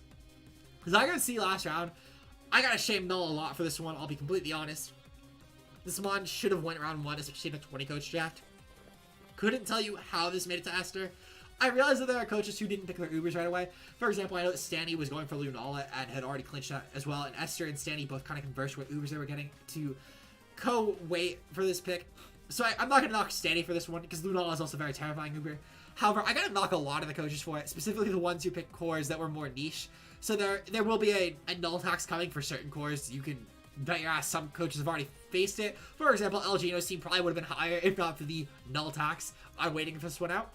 But yeah, I think especially in 20 coaches, this is something I will knock Null on specifically, because I think this is arguably more of a detriment to Null, the fact they did not pick up on this Pokemon. Same as stuff like, for example, Lunala. There are other teams that drafted really strong Ubers, for example, Arceus forms in Platinum, like Franz, Arceus Water, Marshadow, Xerneas, Yveltal, that definitely get this exception. However, at the same time, though, there are teams that definitely hit this one pretty hard. Mega Diancie, phenomenal pair as well with this. And I love especially how a lot of people really clouded Esther for this pick, and then Esther ultimately, in my opinion, had one of the stronger Null teams. Albeit, I do not think this is an S rank team by any means, but I think it's at least a stronger A rank. I think Starmie as well, despite being a secondary Psychic to an option like Bronzong, provides a really strong offensive Psychic, which could be really useful. Mostly just for the fact that Psychic is just a really good typing, as we can see, just in general, forcing Darks for Mega Diancie to clean. And on top of this as well, the speed is really useful. The fact that it's a really strong removal option in tandem with Mandibuzz is very useful as a secondary removal, because it's really the only other removal this team has. The hazards are a bit weak, but Roserade's a pretty good spiker, and at the very least, if nothing else, Bronzong's a really reliable rocker. But not the best with those 2 as the only hazard options. Actually, Mega Diancie, I don't know why the Megas are being left off of this, but all the Megas, for some reason, got left off the hazard options. Couldn't tell you why, though. With that said, I think I gotta give this a team an A rank very easily. I'd probably put this above Derps, below Browns, personally. I think Brown just is too good of a team, and I think I'm actually gonna move Browns up to S, just in proportion. So shout out to you, Brown. I think that proportionally, A is just getting really loaded, and I think your team in hindsight seems better than all of these, and I keep on saying that you were the standard to get into S. So I think that ultimately, I'm gonna give you the standard to get into S. So you are now the lowest of S, but I don't think that any team will ultimately be lower than you in S, personally. No worries, LGino. I appreciate you staying this late. Have a good rest of your night. I think your team is really solid. Hopefully you have a good run this season. I have full faith that you could do well. Next up, we have Fist to Your Doom, I believe is what his team name, what his coach name is. Yep, Fist to Your Doom with the Cosmo Ultra, Lando I, Zera, Clefable, Mega Gyarados, Roserade, Registeel, Blastoise, Cephalon, Hitmontop, and Illumise. So right off the bat, I do have to, I don't know if you guys heard me laughing or not, you probably did, but I was laughing remembering specifically something that Burgo said in the draft for the round 4 and 5 picks, where Burgo mentioned that Fist drafted not only one of my favorite Pokemon in this format, but one of my least favorite Pokemon in the same exact wheel pick, which I thought was hysterical. I really laughed a lot when he said that, actually. It was really funny. But he drafted both Clefable and Mega Gyarados this round, which actually was the perfect counterbalance, because I hate Clefable as much as I love Mega Gyarados. I think Mega Gyarados is a standard option, especially with Ultra Necrozma, and I'm really shocked it did not go sooner with a few other cores. For example, I think that obviously Dash Style could have maybe drafted this Pokemon in round 4, and it would have been very, very good on this team. It would have helped a lot, ultimately giving a strong setup option for Dash Style on the physical end that is not Zygarde, to maybe force some more banded Zygarde, potentially. So, I do gotta give credit where due. I think that Fist did a phenomenal draft with just in general forcing really good breakers to maybe give a better job at Ultra Necrozma, but not force itself to run SD or Combine sets, to maybe just clean and abuse that 129 speed. The hazard options of the team are insane. Clefable, Lando, Necrozma, Registeel, Roserade, all very stellar hazard options, in my opinion. On top of this as well, the removal is pretty good with Blastoise, Hitmontop, Lando, I guess kind of Lando, but Blastoise and Hitmontop are phenomenal spinners that really, of course, help with the spike stacking for this team. This is a really strong offensive build, in my opinion, and even the options that are typically more bulky, such as Gyarados, well, not necessarily Gyarados, but kind of Gyarados, more so Clefable and obviously Blastoise, do have potential to run offense to this team, in my opinion. And the momentum is also pretty decent, albeit not perfect, but stuff like Flip from Blastoise, Teleport Clef do help a lot with this team. I think ultimately this is a pretty strong S-rank team. Really, really good job drafting Fist. I think I'd probably put this at the top of A. This is another team I think could maybe rise to S as the tier goes on. I don't know why S's team ended up getting moved to S. I blame the tiers A. With that said, next up we have the adorable Automos. Josh, I'm gonna wait for you on this one. I'm actually gonna take a really quick break just to get a bit more water. So give me 1 second, guys. I'll be right back in like a minute.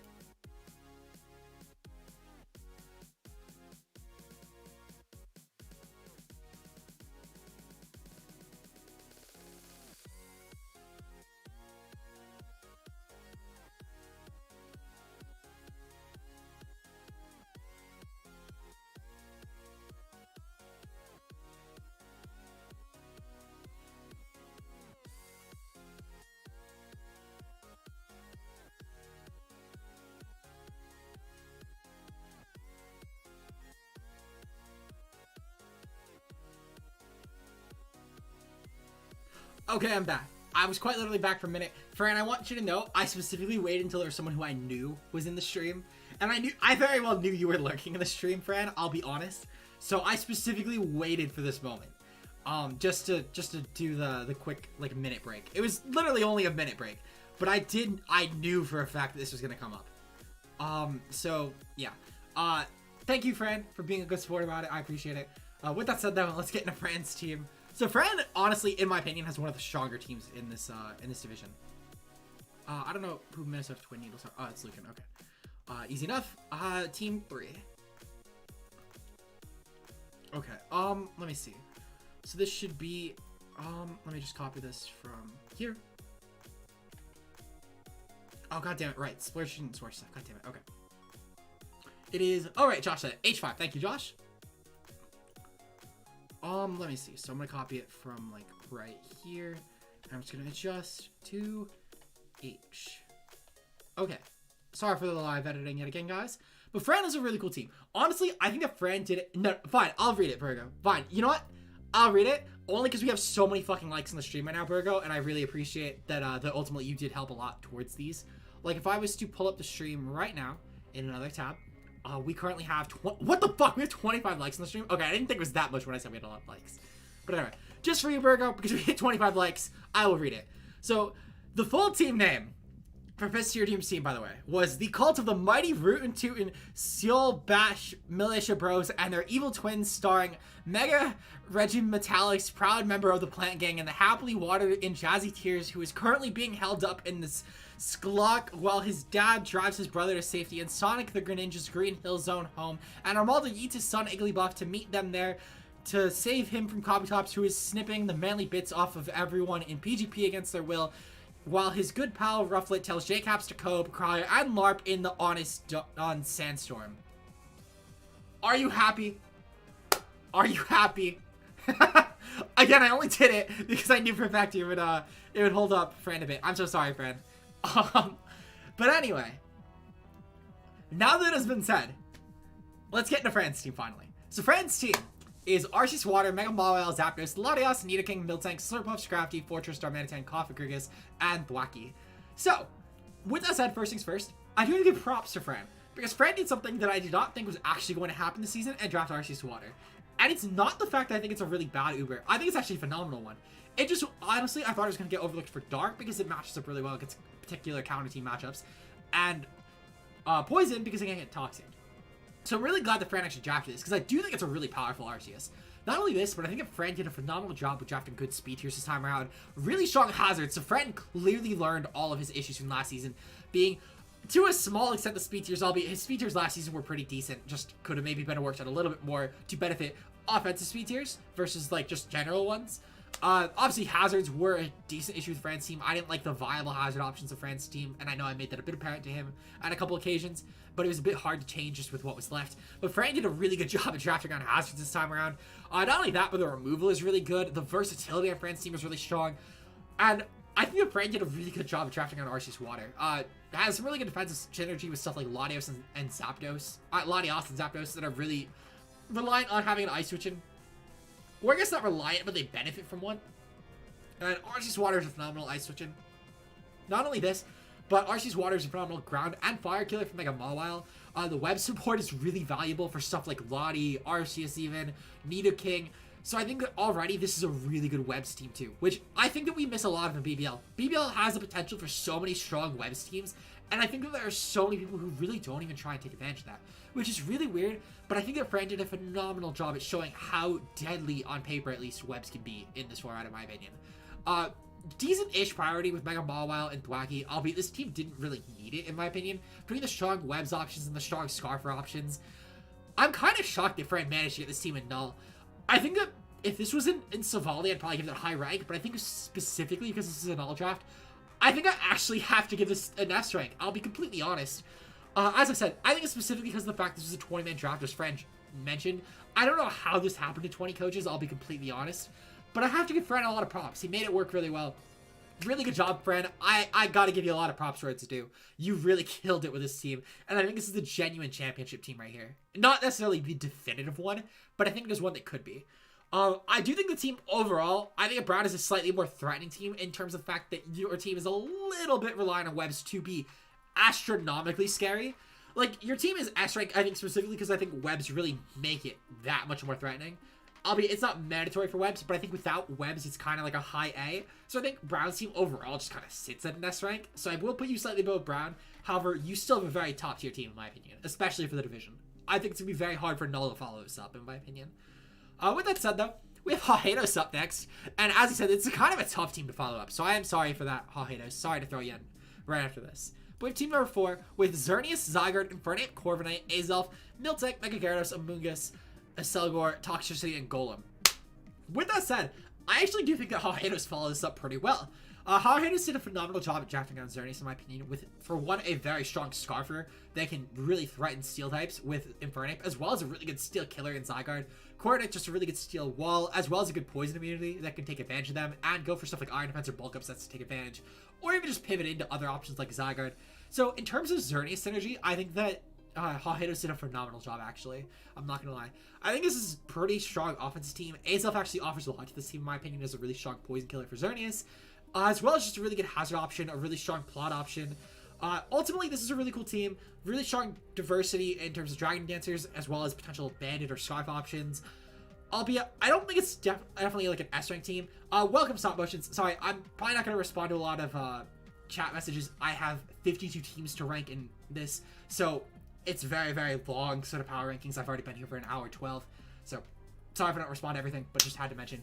With that said, though, in terms of the team that the Alhados has, I think that one of the things it does really well is just the versatility here, in my opinion. I think that there's a lot of versatility. But yeah. Oh, sorry, stop side motions. My bad. But anyway, yeah. In terms of the versatility here, I think this definitely has a lot. I think the hazard options are really good with stuff like Golem, Azelf, Selgor, Infernape, Miltank, albeit Infernape might be a little bit forced. Infernape and Azelf, I should say, might be a little bit forced into the rocker rolls. However, at the very least, having both options aren't really the worst, because at least one can probably run it while the other goes for the one offensive role. So I think I'm probably going to give this an A rank. I think I'm probably going to put it above Esther's team at least. I think if this team is really good, I think it's kind of the peak A in my opinion. However, Alhados I think did a very good job, at least in terms of following up without too disappointing of a draft in comparison to friends. Oh, stop animations. Oh my god, I'm so sorry. I can't believe I'm so sorry. I fucked that up twice. But yeah. Next up is Raz and Type Null. Thank you, Josh. I appreciate it. Raz, Team 19, Type Null.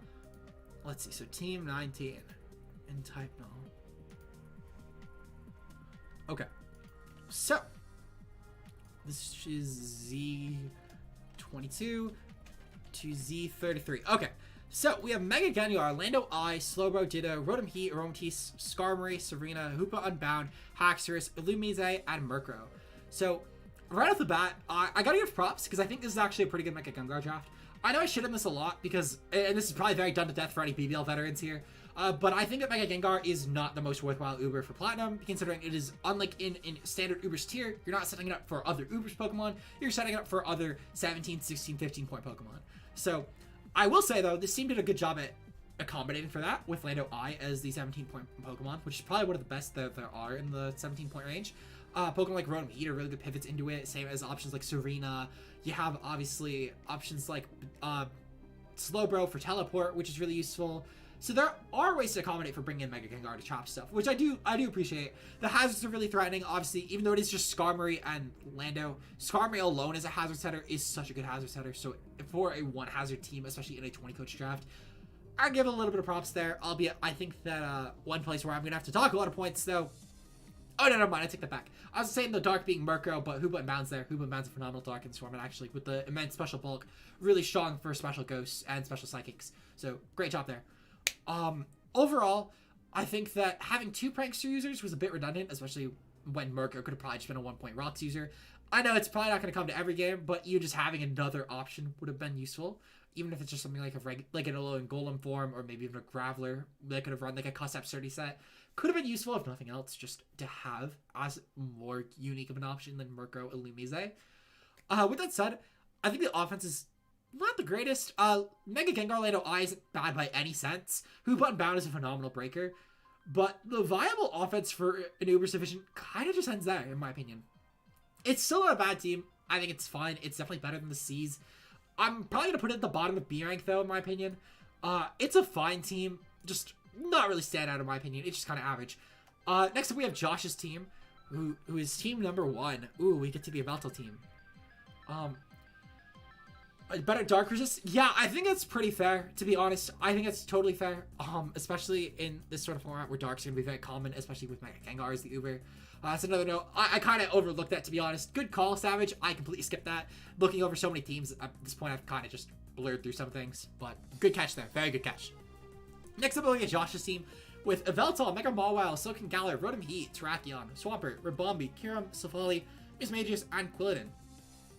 So, right off the bat, Josh drafted the best Pokemon in the division, Yveltal. This automatically cannot be a D-rank team. No matter how bad Josh drafted, I could never put this team below C-rank. No matter how bad it is, because Yveltal will inherently carry it just to that degree. Not only this, but I think that Josh has okay hazard options. Purr is a phenomenal one, to be fair. Purr is really good. Quilladin's a decent spiker, but it's not going to come to a lot of games. Terraculon is an okay rocker, I guess. It can force some switches, to be fair, but it's not one you want to run every week. And though I will say Rabami is a really good webs option here, and I like webs with Veltal. It opens it up so it's not just going to be either scarfed or defensive or force a run cycle punch to outpace a lot of things. So I like the webs option with the Veltal actually, and I think it's a bit underexplored.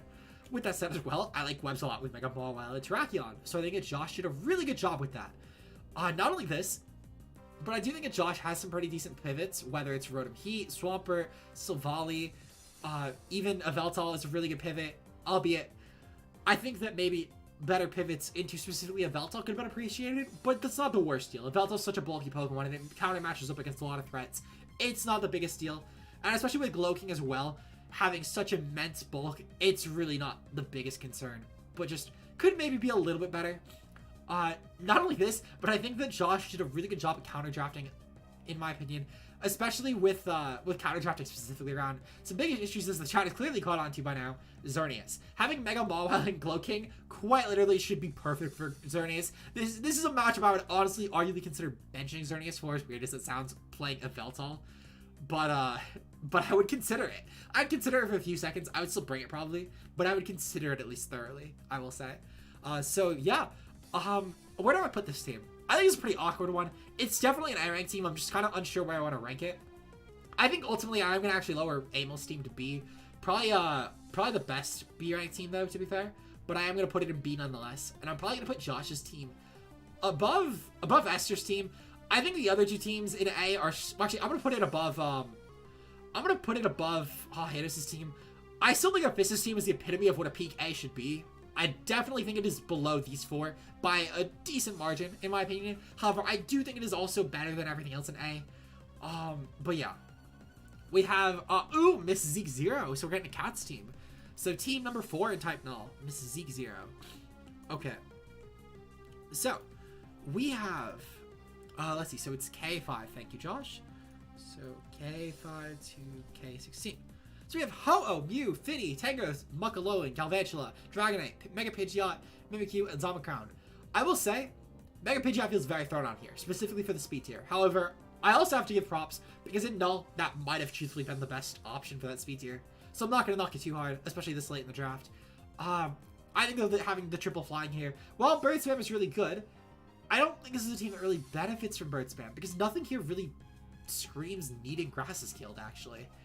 Not only this, but I think that Mew is basically a suicide lead on this team, which really sucks, Cat. That is so terrible. That's so fucking terrible. Because this is a team, to be fair, that has a lot of good removal options, so at the very least, they're not going to get out-hazarded, because they can just click defog from things like Ho-Oh, Mew, Finny, which are 3 insanely strong defog options, so that's already really good. The Regent core of this team is pretty strong. Ho-Oh, Tangrowth is really not something to be fucked with. Alolan Muck is already really cool. Oh, is this pre-transactions? Did Cat make any? Okay. Then, if that's pre-transactions, were Cat's not updated? Okay, yes. So this actually is pre-transactions. So, let me adjust that really quickly. This was not inputted. Burgo, if any admins are home, if someone can really quickly fix that, I'm gonna fix this at least on this team page, though. So, Mega Pidgeot for Mega Sableye, okay, easy enough. Okay, so... Sableye, Mega, and then Rhyperior. Okay. So that actually does help a lot, in my opinion, actually.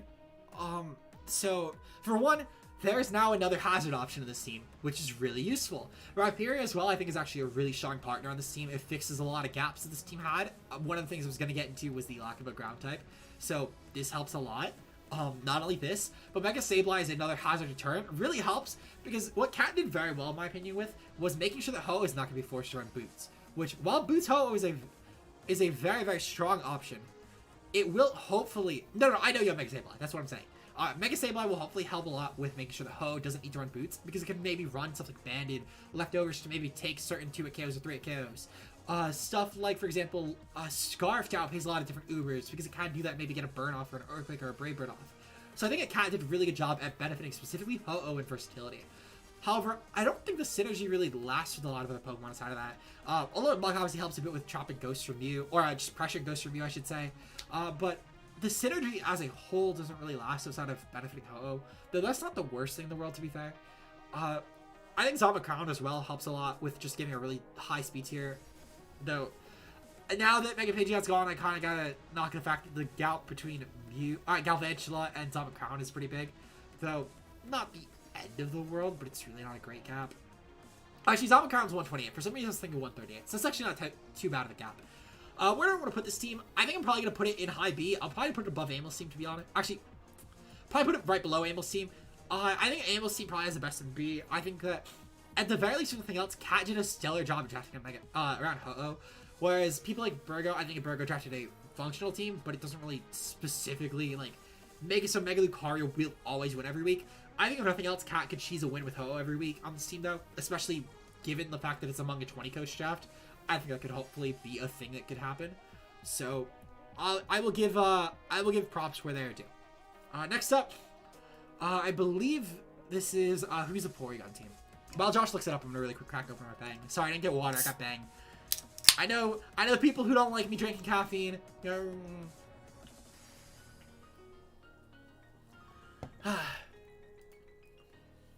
Alright. King K. Bool, Team 6 and Arceus. So King K. Bool's team is Arceus Rock, Rillaboom, Genesect, Starmie, Vikavolt, Conk, Hatterene, Ambipom, Megazord X, Probopass, Cresselia, and Chrono. So I got the hiccups. Oh my god, hiccups are really bad. I blame the caffeine. Anyway. So, as I mentioned earlier, I'm actually really not that huge on Rillaboom in this format. I actually think that Rillaboom is, oh my god. Rillaboom is really not that good as a breaker in this format, in my opinion. Albeit, it does help a bit with clearing waters and grounds for Arceus Rock. But, not exactly the biggest on this. Oh my god, the hiccups are so terrible. I think that Genesect Arceus Rock is a weird Uber score, to be honest. Oh my fucking god. And I think that maybe drafting something like, let's say an Arceus Dragon, maybe getting a different Mega could have helped a bit with this team. Not only this, but I don't know, I feel like that the triple Psychic doesn't really benefit this team, similar to, like, I think the Esther's team actually had some beneficial Psychic options to it.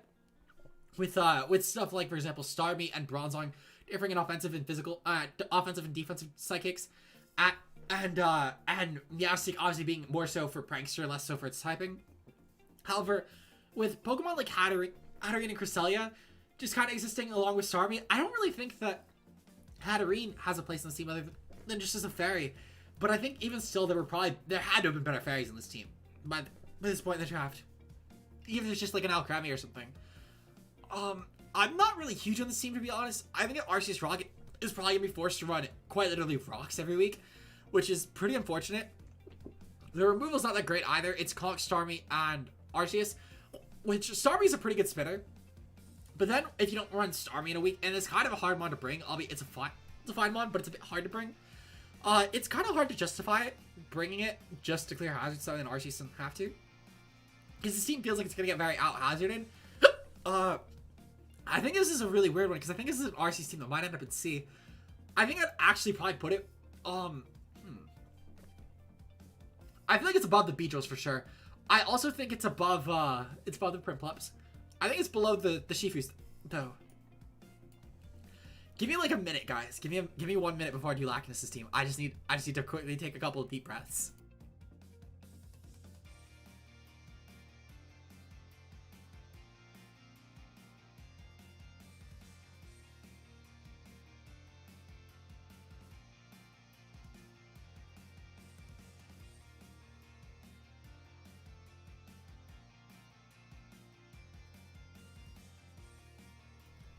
Okay, the deep breaths actually helped a bit. So, next up, we have Lachnus' team. So, Lachnus' team, Lachnus is an Arceus, I believe. I think Lachnus was like 13. No, it was Ollie. Lachnus, number 12, here we go. So, Zapdos' team is Zapdos, Pheromosa, Lando I, Solgaleo, Blissey, Tangrowth, Gengar, Incineroar, Primarina, and Lycanroc Midnight. So, overall, what do I think about this team? I think that, I'm actually kind of unsure. I like Pheromosa a lot. I think that Pheromosa is definitely a very underexplored option in BBL, in my opinion. With just being a very strong Scarf option of course. Fighting typing is really good for killing more so just what teams are checking a lot of other Ubers for by taking out stuff like Psychics and Darks. Pheromosa is a very, very good option for killing both of them as a Scarfer. We're going in coach name ABC order. Also what Josh said. Thank you, Josh. I appreciate it. But yeah. So what am I? How am I gonna rank this? I don't know. I feel like it's a really weird team. I think it's honestly it's really weird. I think that it almost kind of feels like that Lacanus drafted like a balance or semi-stall sort of build with Pheromosa, which is kind of funny because I think it almost works with stuff like Zapdos, Blissey, Solgaleo, Tangrowth. But at the same time, I feel like it's a bit awkward for Pheromosa's positioning at least. Though it can work. We've seen stall builds work with Pokemon like Weavile before in like ladder teams. And obviously, we know that ladder can sometimes transition to draft and stuff like that. So it's not the biggest deal in the world. In terms of where I want to rank this, Lacanus, why the fuck did you draft such an awkward team? Like, it's not a bad team. It's not a good team. It's quite literally just awkward. I think I'm going to rank it below Cat's team, above Burgo's. I don't think there's any glaring issue with this team. I just don't think it's really standard either. It's just kind of average. I think you have some cool ways to bring in Pheromosa at the very least. You have some cool tricks to your team. The synergy's fine. I just don't think it's standout. That's really truthfully the biggest issue with your team. And I know it's not the best reasoning, truth be told, Lacanus. Your team quite literally just feels like the middle of the pool, though. I think it's the best way to put it. Your team feels like at the end of this, it should end up roughly in the middle of the pool. Wherever that may be, that's where your team will probably end up. We've not gotten to some of the very bad teams, to be fair, so I think our D rank will be ultimately filled out shortly. But we have some more. We have Burning and Type Null next. Beautiful. Team number 7 and Type Null. We are just about to hit the halfway. Yes, we are. Okay. So, T5 to T16. Okay. So this is where the Yveltal went in Type Null. Yveltal, Mega Gallade, Heatran, Rotom Wash, Slowking Galars, Zygarde 50, Superior, Lightning Rock Dust, Spectriers, Kecleon. Holy shit. So, right off the bat, Heatran Kecleon is pretty decent for rocks, as well as the Suicide Lightning Rock Dusk is a pretty good lead rocker. Oh my god, check Discord. Burgo, I have so much to go over! No, I'm fine, Burgo. I'm fine. Trust me. Trust me, I'm fine. I've been having these hiccups all day. Okay. Anyway. So I love the synergy on this team. I think this is a very cracked team. Burning, I want you to know, I don't know how the fuck you got the Pokemon on this team. I don't know. I feel like it's not like this is like some standout, like new groundbreaking team or anything. But I think just the combination of Pokemon you got in a 20 coach draft is insanity. I think for that alone, like, not that this is like as broken as Bash's team or anything, but I think for that alone, I truthfully have to rank you pretty high. I'm definitely gonna put you in S. I think I'm gonna put you below Corey's team. And it's not that I think, again, I don't think your team is like some like draft pinnacle or anything. But it's just the Pokemon you got that should not have been possible on this team, especially in 20 coaches. Could not tell you how that happened. So, yeah, I can't put this possibly below top 3. Good job, Burning. You truthfully got this high just because the other people drafted so terribly, in my opinion. Well, not terribly, but I think it's more so the fact that this should not have happened in any world. There's not a world where you could tell me this happened ever. Next up is my team. Beautiful. We'll try and be quick on this one. So I drafted. I gotta give credit, of course, where it's due. I drafted with for the most part. I started out a bit with bouncing ideas off Burgo and Brown, and then I went to M-Giant for a lot of mine. So, my team ended up being Marshadow, Mega Metachamp, Excadrill, Prim, Mandy, Dragovich, Gigalith, Salazzle, Deoxys Defense, Tank, Ingla, and Porygon. So I'm not gonna I'm not gonna explain what I did about my draft, because that would obviously be unfair. It'd be a lot more biased towards me, because I can explain what I did with my draft. Can't explain what a lot of other coaches did, though. So, actually, you know what? Burgo, I'm gonna hop in staff call really quick. I'm gonna have you cover this one while I take a break really quick. Or you know what? I see Marcus in there, even better. Marcus can cover it. Marcus, I see you in staff call. Congratulations, you get to rank my team. Oh my god, I'm hearing an echo. Yeah, so Marcus, as these... Let me just put this down. Okay, so as the first staff in the staff call, you get to rank where my team goes. Wherever you put it is where it will end up. Okay, so I like Marshadow here. Mega Metacham is kind of crazy. Honestly, there's not a a whole lot of like sneakers or anything. The only thing that would be like an issue is a fast ghost like Gengar, which you have Mandibuzz for. God, what is this? What is this team? I have not seen this. I like the sand. I think hazards are going to be kind of meh. Like, you pretty much are forced to ring rocks on Gigalith. There are toxic spikes and spikes on DOD, which is... Does it get rocks too? Yes, it does get rocks. It does get rocks. Removal is Mandibuzz. Exca, I feel like you... I mean, with this team, honestly, you could just run something maybe more bulky to spin. I think this is a team where you really got to just see what happens the first couple of weeks to really rank it. Well, sadly, this is power ranking, so you do have to rank it. Yeah, sadly, this is power ranking, so this is just, like, quite literally my first impression, because I haven't seen a lot of the teams. I would say... What would you say, Burgo? I think the lack of momentum is the biggest problem here. Hello, stream. Hello, friends. I really like the breaking power on this team.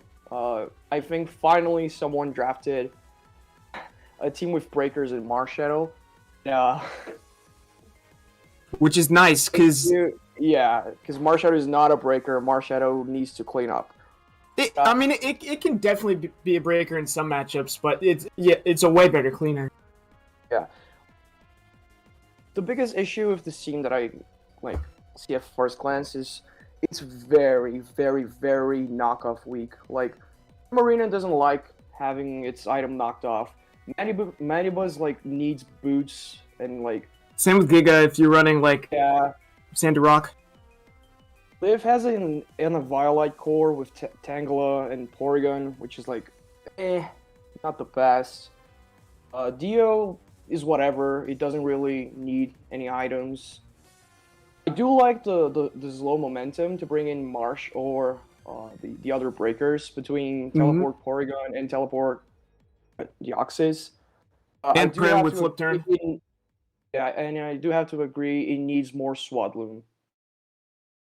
Okay, so I will... The only thing I will say quickly, because a lot of people are saying there's no pivots, there's Baton Pass Mega Medicham, there's U-Turn Mandy, there's Flip Turn Prim, there's Teleport Deoxys Defense, Teleport Porygon. I don't know where you guys are talking about that there's no momentum. Like, half the team's momentum. That is the one thing I will mention. A lot of people are mentioning that, and I could not tell you where it's coming from. Slow momentum's nice, but I think you maybe would have wanted something that got in and, pressured offensively. Mm-hmm. No, that's totally fair. I with momentum. I had to mention that because I wasn't sure if people knew Dio got teleport and stuff like that, or Prim's the other one. So those are the two, especially Prim and Dio were the two that I was mostly mentioning that for. Just because I didn't want people not knowing that was all. But anyway, where do you want to rank it? Because we do have to kind of move on eventually. Put it below Die.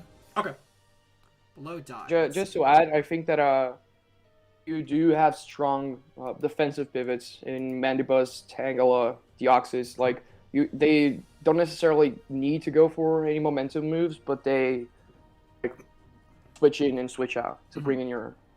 And I would say B's average. It's I think ultimately the thing is it's we got to see the 6 that are actually brought, because I feel like there's a lot of options. You can kind of load up on either side, offensively or defensively, but I feel like there's not a lot of flexibility in what is offensive, what is defensive, and then maybe fast momentum. But I think you could, stuff like Eject Pack Marshadow with CC or something like that. There are a lot of little things too, even if it's not Baton Pass.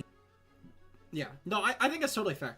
I definitely don't think I had one of the best drafts in the day, but I think the offense alone kind of is really what's carrying it. But I think the points are fair, you guys mentioned. What I will say though is that obviously I don't want to spend forever on this because we still have 20 teams to rank through.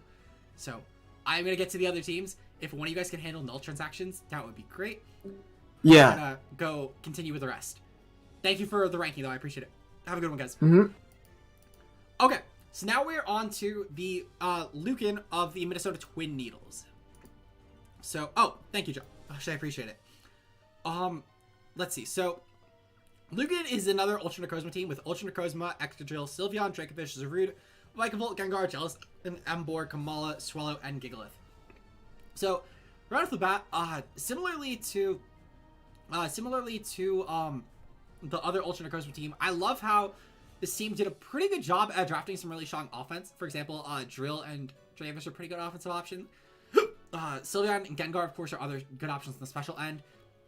The momentum, I don't know, momentum's kind of weird. Obviously, Swellow's a really good fast pivot. However, stuff like Vikavolt is also a really good slow pivot. Zarude's a really good pivot. But then from there, I think, like, realistically, like, Kamala and Sylveon are the only other ones. And Sylveon's a pretty decent baton passer, just a bit of 4 moveset syndrome. But Kamala's kind of weird. I think that ultimately the team has a really good offensive presence.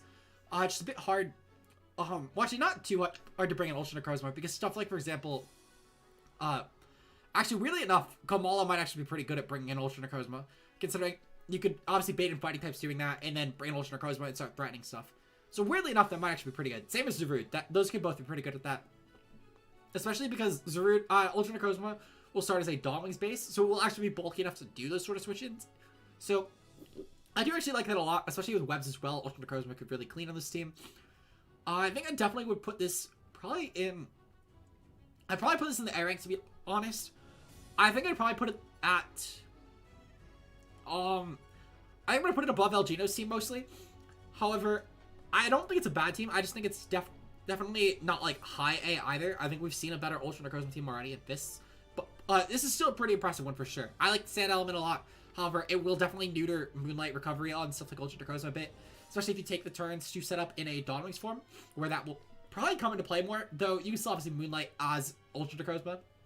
So, we'll definitely struggle a bit there, but it's not the end of the world. Next up, we have Luffy, aka Kyle's team. They Straw Hat Rayquazas. So, Kyle's team consists of Ho-Oh, Mega Metagross, Hydreigon, Nidoqueen, Slowking, Snorlax, Raikou, Urshifu Rapid, Torterra, Comfey, and Corsola Galar. So right off the bat, what I will say about Kyle's team is I genuinely think that there's no Pokemon on this team that flat out could not come. I think that every single Pokemon on this team is a pretty viable bring. Not only that, but I love the top tier Pokemon with things like Ho-Oh. Slowking is a decent regen core, albeit a bit more on the special end, so a physical regen option could have been cool here, but I'm assuming a Tang was taken by this point. Not only that, but Mega Metagross Ho-Oh is a pretty threatening Uber core, with Mega Metagross being strong to nail stuff such as rock types for Ho-Oh, as well as Ho-Oh being strong to, I don't know, I guess be a ground immunity. To be fair, a lot of ground types carry rock coverage, so maybe that's gonna fall more onto stuff like Torterra, or even, I guess, Corsola Galar, which is a pretty good sponge. I was running some calcs with this, and this actually does take some pretty strong Ubers hits when I was suggesting the pick to Kyle. Stuff like Mega Mets with Adamant Double Edge. Keep in mind, this is, of course, air late boosted, and it is a really strong attacker as it is, but Adamant Double Edge is a 3-hit KO guaranteed. Like, it is 49.5% max from Adamant Mega Mets Double Edge, which is a pretty strong physical attack for an Uber. Albeit there are stronger ones, but it's a pretty decent one to say the least. So this can definitely take hits and obviously do stuff like Haze or Burn stuff, as well as go for stuff like Strength Sap spam. So definitely has some options for a 5-point pick. I don't think it's that bad. I think it's actually a bit underexplored because I think arguably the Violet Bulk has a bit more of a purpose in BBL. I think the momentum's pretty good with stuff like Slowking, Hydra, Raikou, or Shifu, Comfey, all pretty good momentum options, and Ho-Oh obviously also benefiting from switching. So I do gotta give a lot of props to Kyle here on that as well. The offensive presence is really good with stuff like Ho-Oh, Hydra, Meta. Pretty solid team, to be honest. I think it's gonna be a pretty difficult one to play against. I think that ultimately what I'm gonna do, I think I'm actually gonna scale down a bunch of stuff right now. So excuse me as I do that. I'm moving these teams down to D. I'm gonna move these teams down to C. I'm gonna go all the way down to Burgo here, I think. And I'm gonna move a couple more teams down to B. I'll go to like right here, because I think A is starting to get a bit loaded, and we haven't even filled out a D tier yet. I am gonna move B-Town actually up, because I think B-Town's probably better than most of these teams. So yeah, I'm gonna move those teams down to kind of scale, because I've sort of realized that we're not really filling that D tier at all, and I think the versatility in these teams is starting to get a bit more. So I think that this is the cutoff right here. With that said, though, I think Kyle's team would probably fall A, albeit I think it's one of the weaker A's, but I think it's at least above like actually I think it's probably like right above the Twin Needles, to be honest. With that said, next up we have Marcus's team, Marcus, coach of the Rose City Roselias. Yet another Ultra Necrozma team with Ultra Necrozma, Mega Lopunny, Lando T, Weavile, Manaphy, Volcarona, Empoleon, Weezing, Galar, Lycanroc, Kecleon, Hitmonchan, and Kricketune. So, right off the bat, a few things I really like about this team. For one, I like Mega Lop a lot as a Dark Killer. With obviously the fact that it's a really strong fighting type, and it's a really fast one too, able to handle even stuff like Weavile, for example. Albeit Ultra Necrozma can outpace that too, but still there. Not only that, but I think that going with stuff like Landorus as well is just a really versatile ground, kind of benefits this team a lot. Because it could be stuff like a pivot, a really good lead for this team. It could be a lot of things. The hazards are pretty good in this team. It's stuff like Empoleon, Kricketune, Lycanroc, Ultra Necrozma, and Lando, which for some reason again was left off. Couldn't tell you why. Oh, you know what? I just realized with the Megas and Landorus were left off. Because we changed how stuff was typed out in the dock. So stuff like Landorus Therian was how it used to scale in the dock, and now it's Landorus T. So that's why it's not reading for rockers. But not only that, but I love the offensive speed tiers. However, the gap... Actually, Lycanroc, never mind. Lycanroc covers that gap. I don't know. I actually like this team a lot, to be honest. I think there's a lot of good offensive pressure. Really good setup options, to be honest. Though, I don't know. There's a couple Pokemon I'm not a huge fan of in this format. Like, I think Manaphy is a bit steep, to say the least. However, at the same time, I think the Manaphy actually kind of works here as a really good... Like, it's a bulky enough Ice Switch in for Necrozma to handle the Ice weakness. Still hate Hitmonchan. I think it's still a terrible point. However, I think that I'm going to give Marcus another A rank. I think it's probably one of the better A rank teams, to be honest. I'm going to probably put it above... I'm going to put it above Derps, at least. I think that... Actually, I'm going to put it above Esters. I think that Hawaiianos is a slightly more synergistic team. I think that it's realistically kind of hard to beat the combination of Infernape, Zygarde, Xerneas. That's a really tough core to beat. However, I do think that nonetheless, that the Roselias are going to be a pretty tough team to beat this season. I think that might make another chance at a borderline playoff run. Next up, we have Matt's team. Oh god, I'm going to love kicking Matt's team in the ass. Let's see. So Matt's team should be... I believe Matt's team is number 12. Yep, Matt is number 12. Beautiful. Okay. So, E22. Alright, so... E22... E33. So, Matt's team is Rayquaza, Mega Metagross, Clefable, Weavile, Savali, Xurkitree, Hippowdon, Decidueye, Shelmet, LDO, and Weezing. I said Shelmet out of order, but oops. Now, I have to give a lot of knocks to the Clefable pick. However, I would give as much praise to, equally as much of a benefit to the Shelmet pick. Shelmet, ultimately, I think is really, really strong in this team. Actually, as a spiker, as well as a slow baton pass option. And I think, weirdly enough, it could actually come here. Because the spike support for Ray could be really useful for getting hazard damage on stuff like Steel types, which Ray, while it can beat with stuff like V-Create and Earthquake, obviously it prefers to not have to beat them. So ultimately, just wearing them down late game could open up potential for Dragon Ascent options. Hippowdon's a really good hazard option, though at the same time, having Hippowdon and Clefable is the only rockers. Well, I guess Mega Metagross too. Mega Metagross actually isn't a terrible rocker on this team, to be honest. Actually could be pretty good. Xurkitree's not a bad electric here either. It's a really good breaker for stuff like water types, which might carry Ice Beam for Ray. Some stuff like Suicune, for example, or Milotic could be a bit of an issue for Ray overall, same as Slowbro. So Xurkitree being able to clear all these Pokemon is actually really good. Weavile is a really good option just to revenge other dragons off with Ice Shard priority. Really good speed for Matt too. Scarfers are pretty good. Stuff like Scarf Ray is really viable here. Xurkitree is even an okay Scarfer. I'd also make a case for Scarf Decidueye, depending on the ghost that you're playing, could be pretty valuable. However, I'm going to give huge knocks to the fact that outside of Savali, Matt really does not have good ghost switching. So Savali, I think, will end up being similarly to the first Savali team we went over. Very telegraphed in typing. However, I do not think this is as big of an issue as that team had. Ultimately, where do I want to put this team? I think Matt did a pretty good job at drafting, to be honest. I think it's a pretty good team. I would definitely put it above the C rank. I think I would put it high B. Probably like right above Bloodstein, personally. Oops, I put it in A. That is not that high. I'll put it right above Bloodstein. I think it's a pretty strong team, albeit I think that forcing Savali is never a good thing. That's automatically something that personally hurts a lot, in my opinion, for any sort of team viability. Next up, we have Money Guy's team. Team number 10, Money Guy 9559. It is his birthday today, everyone. Wish him a happy birthday in the chat.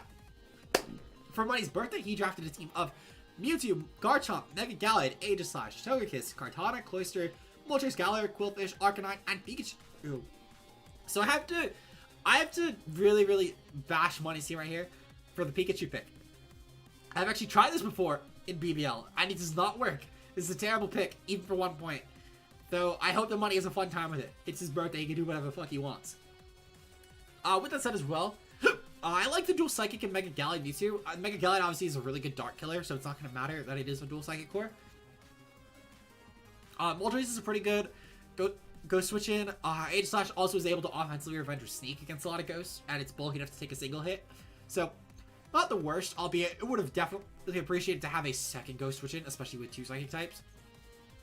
Garchomp's a pretty good raw guard on this team. Cloyster's great for hazards. Quillfish is great for hazards. I think Garchomp is the only rocker, though, is a bit hard to justify. Because I think this team could have probably benefited from one, considering the Steel is... Well, actually, no. I guess Aegislash is a pretty good flying switch, but other than Aegislash, the other Steel is neutral to neutral to flying, and Pikachu is the only other actual flying switch in here. So, I think that Rocks could have maybe been a bit benefited here, to say the least. Especially for matchups like Ho-Oh, where forcing Rocks and Garchomp is not going to be your friend. I guess, where do I put this team? I think I'm actually going to move Burgo up, and I'm going to probably put Money at the top of C. I think that Burgo's team is definitely better than, like, Jay's team and my team for sure. I think, though, that it is also better than Money's team. And I think that Money's team definitely, though, is better than, like, Jay's, for example. I think the offensive presence that initially comes from this is really strong. As well as just the fact that I think that Money did a good job, if nothing else, at specific matchups. For example, again, Kartana is a really good offense. Xerneas check. And with a Scarf, this will never have to worry about Xerneas. This team will never have that issue. Garchomp is outpacing a lot of Dragons, which is very strong. Not only that, but stuff like Cloyster is really good at checking stuff like, for example, forcing Ground to be special or mixed. It's a really great Zygarde check. So I think that Money did a really good job at drafting a lot more niche Pokemon around a lot of Ubers that teams weren't really going to go after. So I think that Money did a good job there. And ultimately, I think his team could work really well around me too. However, ultimately, I think the Rocks thing is going to be the biggest issue, truthfully. Neshoba, Team 14 for Arceus. Easy enough. So Neshoba's team is Giratina, Origin, Koko, Victini, Vaporeon, Manabuzz, Aggron, Mega, Porygon, Heracross, Archeops, Venusaur, and Groudon.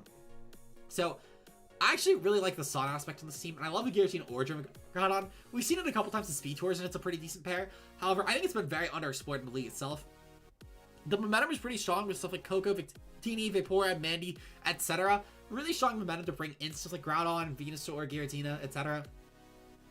I think Victini as well benefits really well from having Groudon. I think it's a phenomenal Pokemon with Groudon in this format. Otherwise, it's kind of average. Fuck. I really hate these hiccups. Where would I put this Pokemon again? This team, I guess. One thing, having a Dragon Switch being Mega Aggron and Tapu Koko isn't exactly the best because a lot of special dragons will give this a lot of issues. Specifically, Reshiram will be a huge fucking issue for this team. However, to be fair, I will say, Vaporeon can kind of check it, though obviously like a Draco set could be a bit of an issue, especially with the Jetpack, or even Solar Beam could be a bit of an issue. I think this is definitely not a bad team. I don't think it's an A-rank team by any means, but I think it's a solid B team. I think I'm going to put it right below Blood's team. I think Blood's team has more of a better presence against a majority of teams.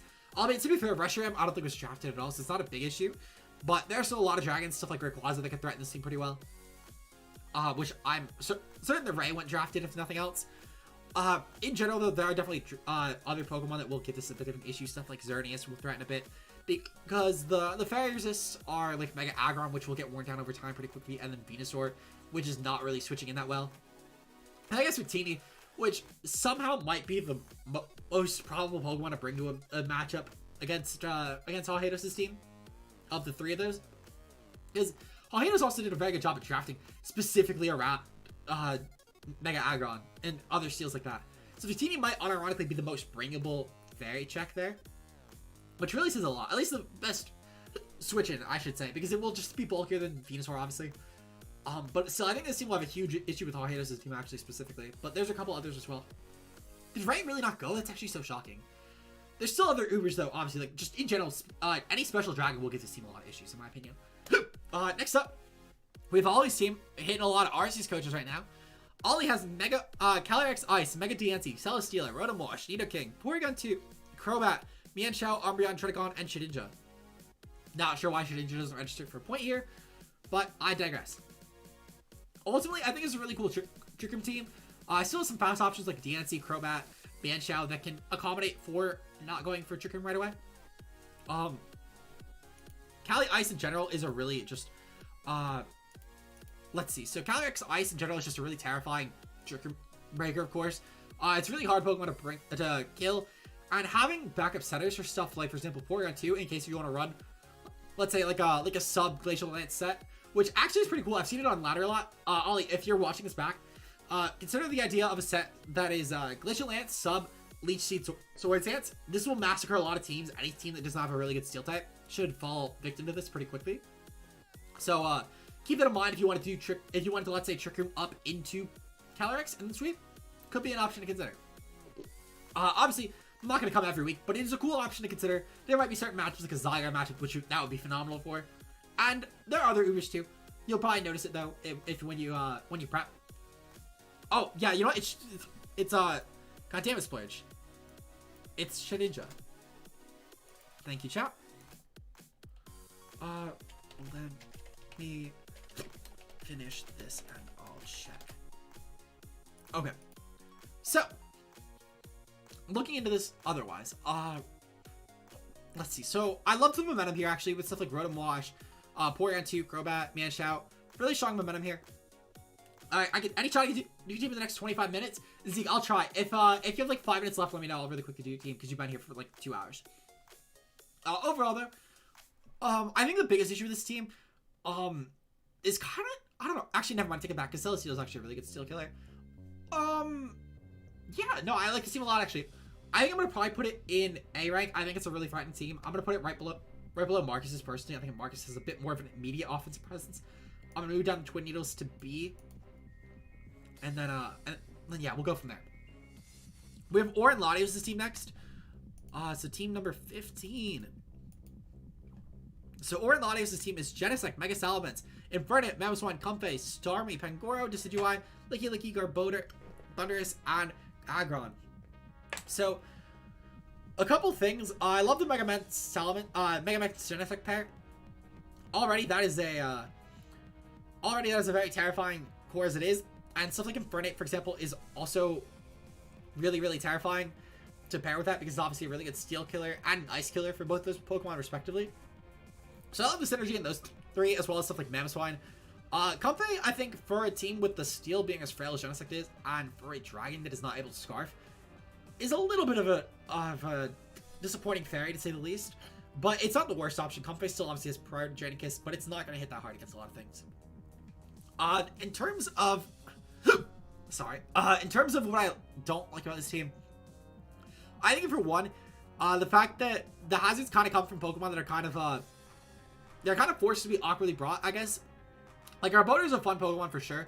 It can definitely do some work, but forcing Garbodor on a team for spikes is kind of unfortunate, and especially when the other hazards are Infernape, which doesn't want to force them, Mamoswine, which is basically to be forced to run not bandit sets, which would arguably benefit this team a lot because the team doesn't have the best like of a physical breaker. And Bandit Mamoswine would help this team a lot with that regard, especially against dragons, in my opinion. And the only other rocker is like Aggron, which Aggron is not a Pokemon that's coming.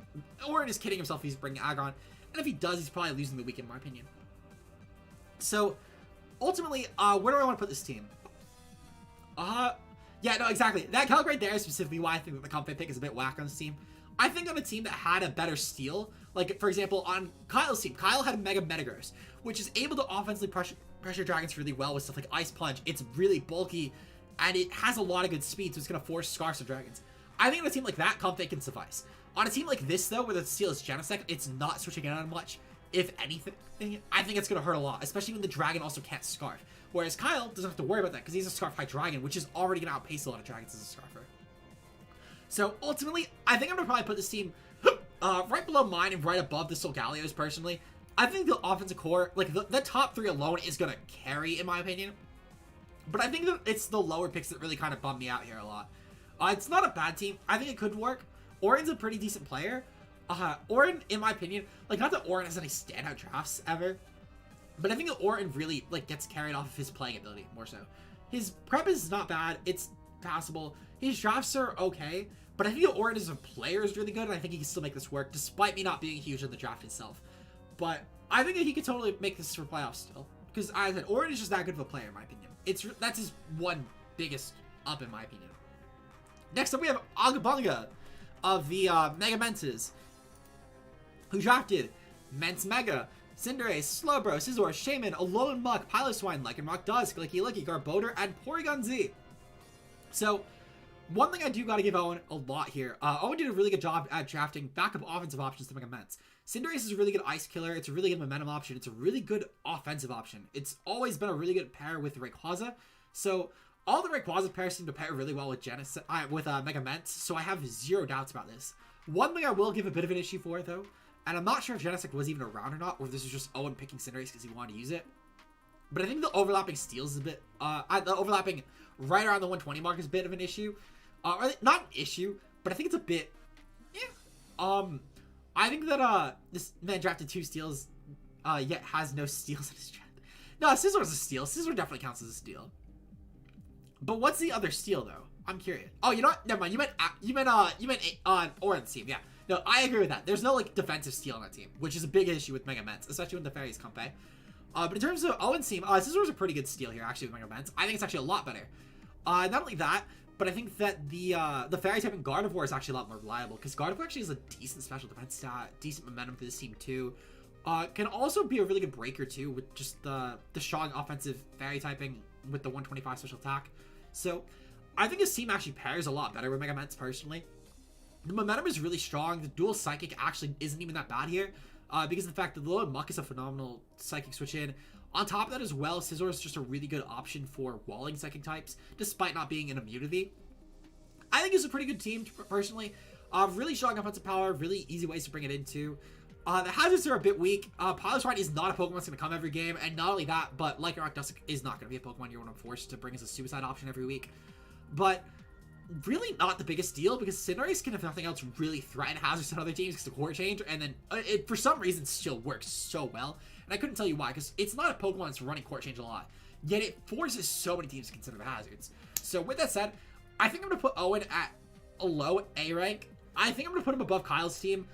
I think their teams are actually pretty interchangeable, to be honest, for these last 2 spots in A.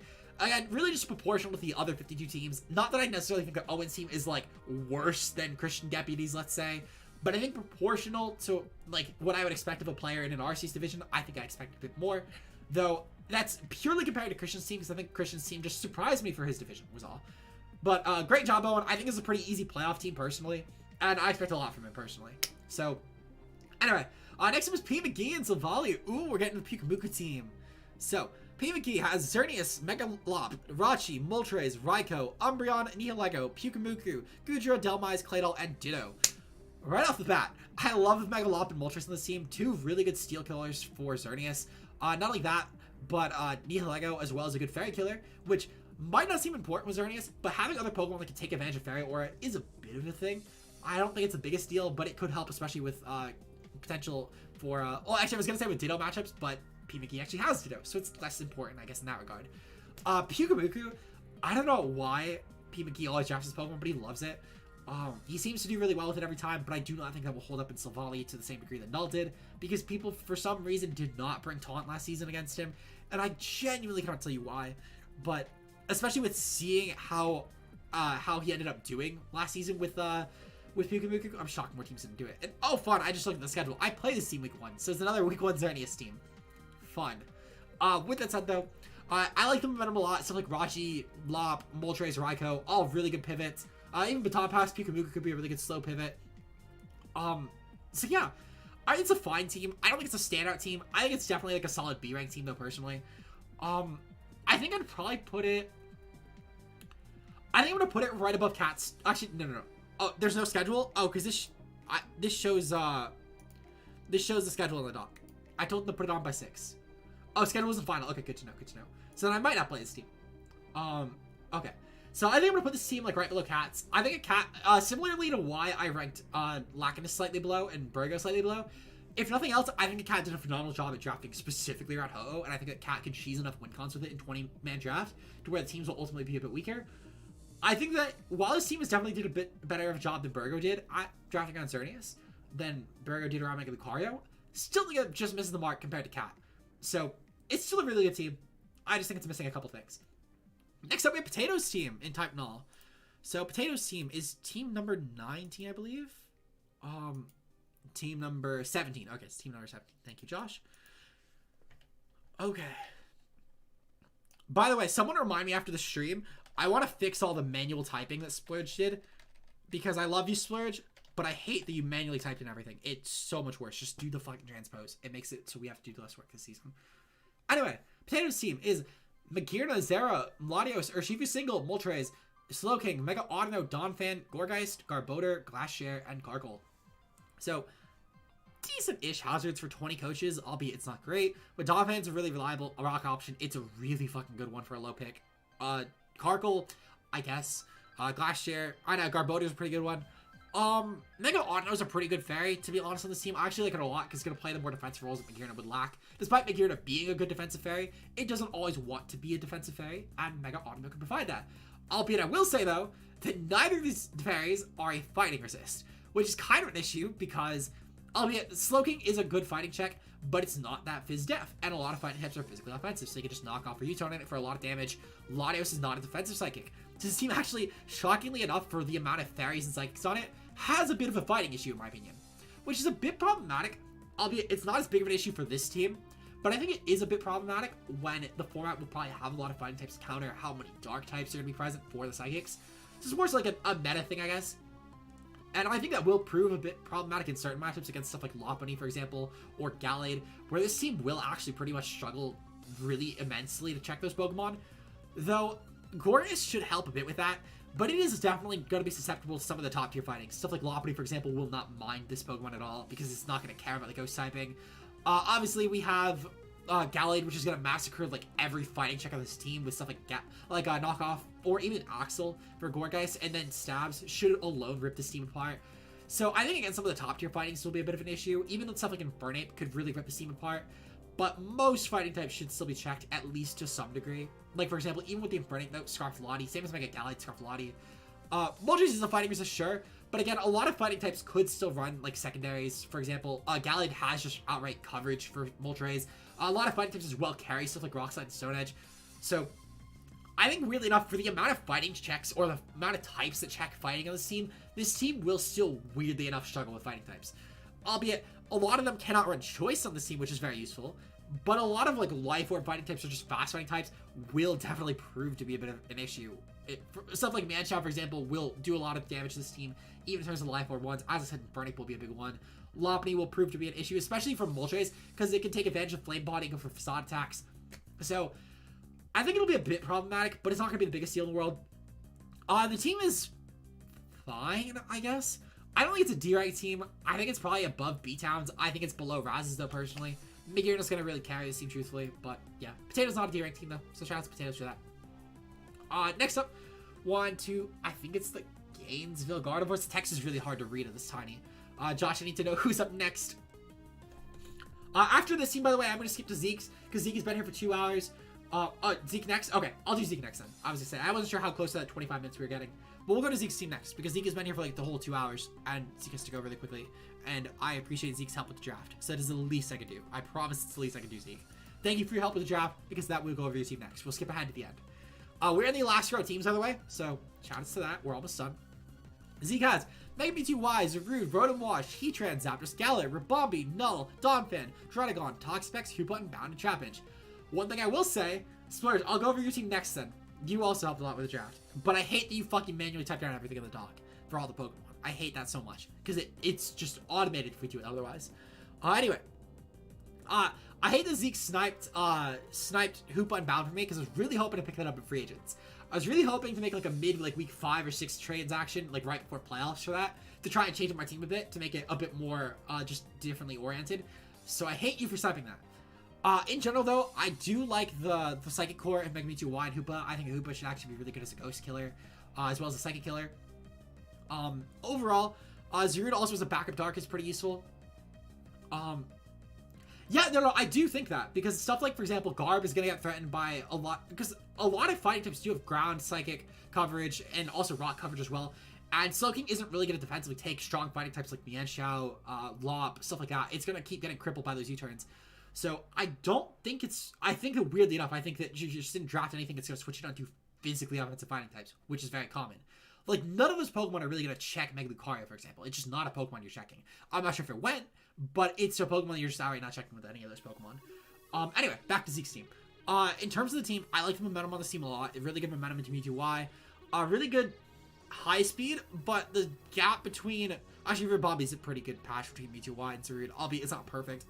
Webs of Mewtwo Y is also really useful, in my opinion, because it's a Pokemon that you can't run a Scarf on. It's also faster than a lot of Pokemon that 140 mark, so even a lot of Scarfers are going to get outpaced by this. So that's really useful. Also helps open up Hope Unbound to be really useful. Rotom Wash could even run some plot sets, could be pretty damning, though albeit it's not as good as it would be in Standard, just because of the fact that Water Electric isn't that good against a lot of Dragons. Where do I sit with this team? I think it's a fine team, to be honest. I don't think it's anything insane. This is a pretty passable team, in my opinion. I'd probably put it, like, quite literally the end of B, I would say. Maybe, like, right above Burgo or right below Burgo. I think it sits right around Burgo's team, though, to be honest. I think the Lachinus through Zeke cluster is pretty tied, in my opinion, for ranking. But Zeke did a pretty good job at drafting. It's a fine team. It's nothing insane. It's nothing terrible. It's just a pretty passable team. Splurge. Yep, I'll do the other Splurge team, so Splurge can go to bed. I appreciate your help, Splurge, even if you mainly put in everything. Regardless, I hate that you mainly put everything up, because it does mean more work for the staff, so I hate you. Splurge's team: RC's Electric, Lando T, Slowking Galar, Buzzwole, Serp, Dragonite, Chansey, Cloyster, Grimstyle, and Mega Metagross. Why did you drop Magearna, Splurge? I really hate that you dropped Magearna. We're gonna have a season where Magearna didn't get drafted, and its stats are gonna tank. I really hate you for that. Otherwise, though, I mean, RC's Electric is kind of cool. I think you did a good job drafting it around in RC's form. Don't like the semi-stall, but I think you did it well, even if I don't like the play style in general. Or the stall in general. Yeah, Splurge, if we're doing this manual, you're making all the team page free agent edits. I hope you know that. Because otherwise, we wouldn't have had to do that at all. So you will make all the free agent manual edits on the team pages. If you're willing to do that, more work for you. Like, more power to you. You're fine to do that. But anyway, the hazards are pretty good with Cloyster, Chansey, Arceus, though. I kind of hate that Arceus will probably be the rocker primarily on this team. Well, actually, also Lander T. Lander T actually would be a great rocker here. Momentum's okay, but to be fair, the team has such good bulk. And stuff like Teleport, Chansey, and Cloyster. I think your Wild Core is going to kind of be forced around Teleport, though, to really get out of situations, because it could be taken advantage of a bit. I think that team is truthfully really relying on Glowking to really do that well, which isn't a bad thing, to be fair, but it's probably going to make or break a Glowking, in my opinion. It's a fine-ish team, to be honest. I think that I personally like the Magearna variant better by a slight margin. Honestly, I don't mind Dragonite as a fire resist, because it still has things like Lando T to obviously pressure. There's not a lot of really scary fire types. It's like what Ho-Oh, which Lando T can handle, as well as Dragonite, to be honest. And Arceus can pretty well handle it as well. The team also doesn't really have a huge fire weakness. So it's not the biggest deal in the world, albeit it's not great either. Where do I sit with this team? I think it's probably like a C-rank team. I think I'm probably going to put it quite literally like right between mine and Orion's team. I think it's like a fine team. I probably would tie it like this cluster 3. Actually, this cluster 4, I think I would tie pretty well. And then Money's like definitely above that. So yeah. I don't know. Next up is the Gardevoir's team. Josh, where's the Gardevoir's team on this? Yeah. Splurge, feel free to explain tomorrow. But as I said, I don't want to... If it's more effort, as I said, if it's more things we have to do, we had it automated.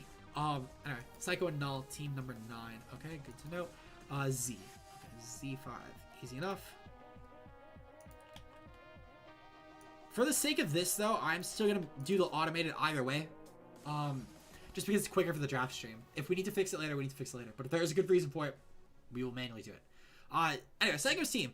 Ashgren, Scizor, Gliscor, Primarina, Blissey, Crobat, Xatu, Shamens, Zard X, and Deoxys Attack. It's Deoxys Attack plus an S tier team. Quite literally. I promise you this is an S tier team plus Deoxys Attack. Not a terrible thing. I don't think it's that great, though. Like, even just in terms of standard leagues, Ashgren is kind of an unimpressive Pokemon. Can we just rewind the doc and take updated sheets out to save them? Yeah. No, I mean, it is what it is. We'll make it work. We'll make it work. We'll make it work. Anyway. Doc stuff will be talked about later. This is quite literally like an S tier team plus Deoxys Attack.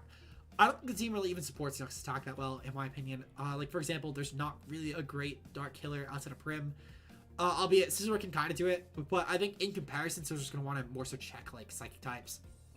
So, not as big on this, but I don't know, it's not terrible. I think it's kind of just unimpressive, to be honest. I think it's probably like a top D tier team, to be honest. I think the offensive synergy, well, the offensive presence just from Deoxys attack, Zardex, Gran alone is going to be fine. But, like, I don't know. I think I'm putting it, like, at the top of D. I'm assuming that the Tiger team is probably Slade's team, if I had to guess. I'm assuming that Slade didn't put in a logo. But yeah. Anyway. Next up, we have the LV Ludicolos. So Ludicolos are up. I know the Ludicolo guy was checking in earlier, or the Ludicolo team. I'm not sure how they go by, but the Ludicolo team is up next. By the way, if you open up the logos thing, Josh, it tells you who's named by the file location. So I actually check that really quick. I don't know why I haven't been checking that. So Ludicolos, that is, yeah, that is Slade's team for the Tiger team. The Ludicolos is Rin's team. Okay, so we're at Rin's team. Rin team number 11. Thank you for the team number, Josh. I appreciate it. This should be B22. B22 to B33. Was I right? Hell yeah, I was right. Let's go. Oh, beautiful. Perfect timing. All right, Rin, we're on to your team. So, Giratina, Origin, Groudon, Venusaur, Kartana, Togekiss, Drapion, Suicune, Noivern, Houndoom, Mega, Electivire, Registeel, and Vigoroth. So, oh my god, Burrow.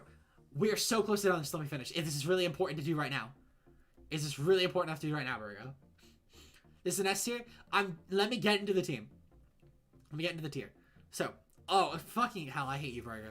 Anyway, so Giratina, Origin, Groudon, as I established, this is a phenomenal core. Honestly, it's probably one of the best Soul Silvers that you could pick. Easily top 5 at least. Kartana I actually like a lot on the Sun team with Venusaur. Because even though it is dual grass, and it's not a combination you see a lot, even with like a terrain grass, I still like it a lot because it will clear through stuff, for example, like ground types that maybe, well, just in general, it just helps break early for Venusaur to clean.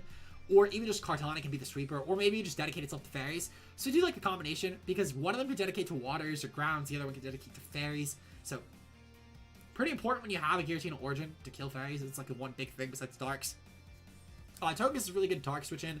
Albeit, not the best dark killer, but it is a good dark switch in. Katana can still actually probably function as that dark killer, to be fair, because it has stuff like Sacred Sword and just is such a blistering high attacker. Really good breaker from that as well. I think the Katana actually is a really key piece of this team, especially when you don't go for the Sun Sweep. So I like the options there. It's really nice. Noivern's a really cool option here, actually, as well as a nice Defog Dragon. Dragon spam with Noivern and Giratina actually could be pretty cool. Albeit, similar to the other Dragon note with the Dual Dragon that I mentioned earlier. I think it was with Aldrino's team, if I remember correctly. But I know I mentioned it a couple times that maybe having a physical dragon here could have been a bit more useful, like a Salamence could have been pretty cool, but that's kind of nitpicky territory. I think at Noivern, if anything, provides more of a utility role, so that would then Giratina could be more offensive, or vice versa. So I think they kind of complement each other better than like the other dual dragon teams. Besides, there's like one dual dragon team that was better than this, being, I believe it was... I'm spacing. There was literally only one dual dragon team I would rank above, and it was the Dialga team. Anyway, ultimately though, I hate Electivire's team. I think Electivire's just dog Pokemon. Really just a waste of points, especially in this format. It is allowed Stealth Rocks. Anything that was added to move pools was added from BDSP. Nothing that was cut was taken away though. Besides Hidden Power, which we got right banned. So in terms of the team, I like the bulk here in general. The bulk is pretty good with options like Suicune, Drapion, Togekiss. It's actually a pretty good core. And Togekiss could actually be a really strong Wish Pass for this team for stuff like Giratina, Groudon. I might actually put this in S. I know Burgo is probably half kidding just because of the Vigoroth pick, but I think this might legitimately be an S-rank team. Albeit, I do think it's lower than Franz, but I still do think it's an S-rank team, actually. So good job, Rin. I actually think this is probably one of the best teams in Null. Really good job at making your initial BBL presence known. This could totally be a championship team, in my opinion. Just drop the Electivire, and I think it'd be a top 3 team. So yeah, Mega Houndoom actually as well. I want to quickly touch on that. I know for some reason a lot of people, it seemed like a lot of people kind of, like, side-eyed this pick almost is the best way to put it, but I think it's actually a really good pick on this team. Really good Psychic Ghost Killer for Giratina, and it's just a really scary option in the Sun. I don't know why more people don't go with this option with Groudon. I think it's actually a really cool option with Groudon, especially in Nat decks. So yeah, I'm glad that Rin actually picked it up in the free agents. I think it's really terrifying. Next up, we have Riz's team. Savali team number 2. Ooh, Savali team number 2. So, Business team, we have a Feltal, Garchomp, Mew, Melmetal, Spectrier, Mega Glalie, Whimsicott, Volcarona, Quillfish, Sock, and Vikavolt. I'll be honest, I liked his team better with the pre-free agents. I don't know about anyone else. I like the pre-free agent team better. However, I gotta give this team props. It's really good at hazards. Not a lot of teams did that well. Speed tiers are pretty terrible though. They're really bad. Whimsicott being one of the faster options into Spectrier, when Whimsicott's speed tier arguably doesn't count, in my opinion, just because of the fact that it's Prankster mostly. Pretty terrible. It's like Garchomp is the next highest, besides Spectrier for a viable speed tier. Priority is pretty good, to be fair, with Ice Sharp and Glalie. We have Sucker Punch and Yveltal. Mew is obviously everything, so it could literally be everything. I don't know. I feel like this team is very setup reliant, to be honest, to really function well. It's kind of weird because it's an offensive team that doesn't really have a breaker. Yveltal and Garchomp is probably gonna have to be the breaker in most games. Melmetal actually could be, to be fair. I take that back. Melmetal's a pretty good breaker, but I think if Volcarona might need to be a special breaker instead of a cleaner, like it should be. And even still, it's gonna kind of hurt a bit of that because, as similarly noted before, it does kind of struggle clicking that fire stab a lot because of how dragon heavy this is. However, unlike other Pokemon, at the very least, the bug stab should be pretty good at psychics, so that is pretty useful nonetheless. I don't know. This is kind of a weird Yveltal team. Is there not oh, you know what? Whimsicott's fairy. That's pretty terrible with Yveltal, I will say. I feel like you probably want a different fairy than that, like something bulkier. Not only this, but I think having a more reliable Xerneas switch-in than Quillfish and Melmetal, those are not Xerneas switch-ins. Melmetal is going to take a fuck ton from any sort of boosting item Xerneas with Focus Blast, or even just a Thunderbolt for that matter, will probably 3-hit KO Melmetal. And without really the reliable Wish Passing, it's going to kind of suck. To be fair, Leech from Whimsicott can kind of help alleviate this, but not the greatest as the only form of recovery from Melmetal here, when it is going to be so pressured against good fairies, like really good fairies, to be fair. So, I think I'm kind of going to put this in C. I think I'm going to put it above Raz's team, but it's still like the lower end C. It's not bad. I think that, to be fair, I think that a lot of the teams ended up being just better than I anticipated. So seeing an Yveltal team at this point, if I saw this, like, this is one of the first teams we went over, I would have been astounded. But to be fair, I think that at this point, I'm kind of just numb to it because we've seen so many good teams. And I think that overall, the draft quality this season is actually a lot higher than it has been in past. So, shout out to everyone else for just drafting really well. A lot better than past seasons. Well, on to Savage's team. I don't know if Savage is still here, but Savage is up next. So, hopefully, Savage is still here. If not, sorry. So, Savage's team is Ho, Finny, Giratina, Origin, Blissey, Nidoking, Darmanitan, Galar, Mega Heracross, Gothitelle, Regieleki, Sableye, and Lurantis. Ooh. This is a pretty fun team, in my opinion. Very, very low momentum for starters. I will say that the Regent Ho is pretty cool, but the only actual pivots being Teleport Blissey, Darmanitan Galar, and then Regieleki. It's kind of unfortunate, especially when you're trying to bring in Gothitelle. Especially with Gothitelle, I would argue Gothitelle is probably one of the most important Pokemon to bring momentum for, besides like Mega Gengar, because you really want to bring in Gothitelle very freely to not have to take hits so it can more reliably trap stuff. So that is a big criticism of the team, in my opinion. However, the defensive synergy is really good. I love the defensive aspect of the team, actually. I think similarly to Lacus' team, this has a potential semi-solo aspect that could be very viable here. Albeit, I don't think that it has the same immediate offensive presence that Lacus has had with stuff like Pheromosa and even Solgaleo to an extent. But Ho is still very threatening. Similar to Cat's team, I think this truthfully could be made or broken off of Ho alone. Just, I think, to a lesser degree. I think I'm quite literally going to rank this, like, right below Zeke's team. It is still a B-rank team, nonetheless. But I do think it is, like, a definite B-rank team for me, in my opinion. But yeah. It's a fine team. I just don't think it's anything stand out. I think it's really funny how we quite literally have a perfect mirror. I promise this was not intentional. But we have a perfect mirror between the teams. It's like, this looks like Nunes' team from last season. I would argue Nunes' team was better last season, personally. I think that Nunes' team had a lot better defensive synergy, at least immediately, and I think that the options were easier to switch in. Like, for example, as I said, Gothitelle is a bit of a difficult time bringing in without just a pivot. Finny is pretty good. I think the team is really going to be crushed on Finny. Like, it's quite literally going to be made or... Actually, I don't know. That Finny actually adds a lot to this team, I will say. I'm not going to lie. I'm more inclined to actually bump this up a lot. I think that Finny really helps this team a lot, now I'm looking at it again. I'm actually going to bump this up. I'm going to put it right above Amel's team. I still think it is a B-rank team, personally. But I do think it is better than I was initially thinking.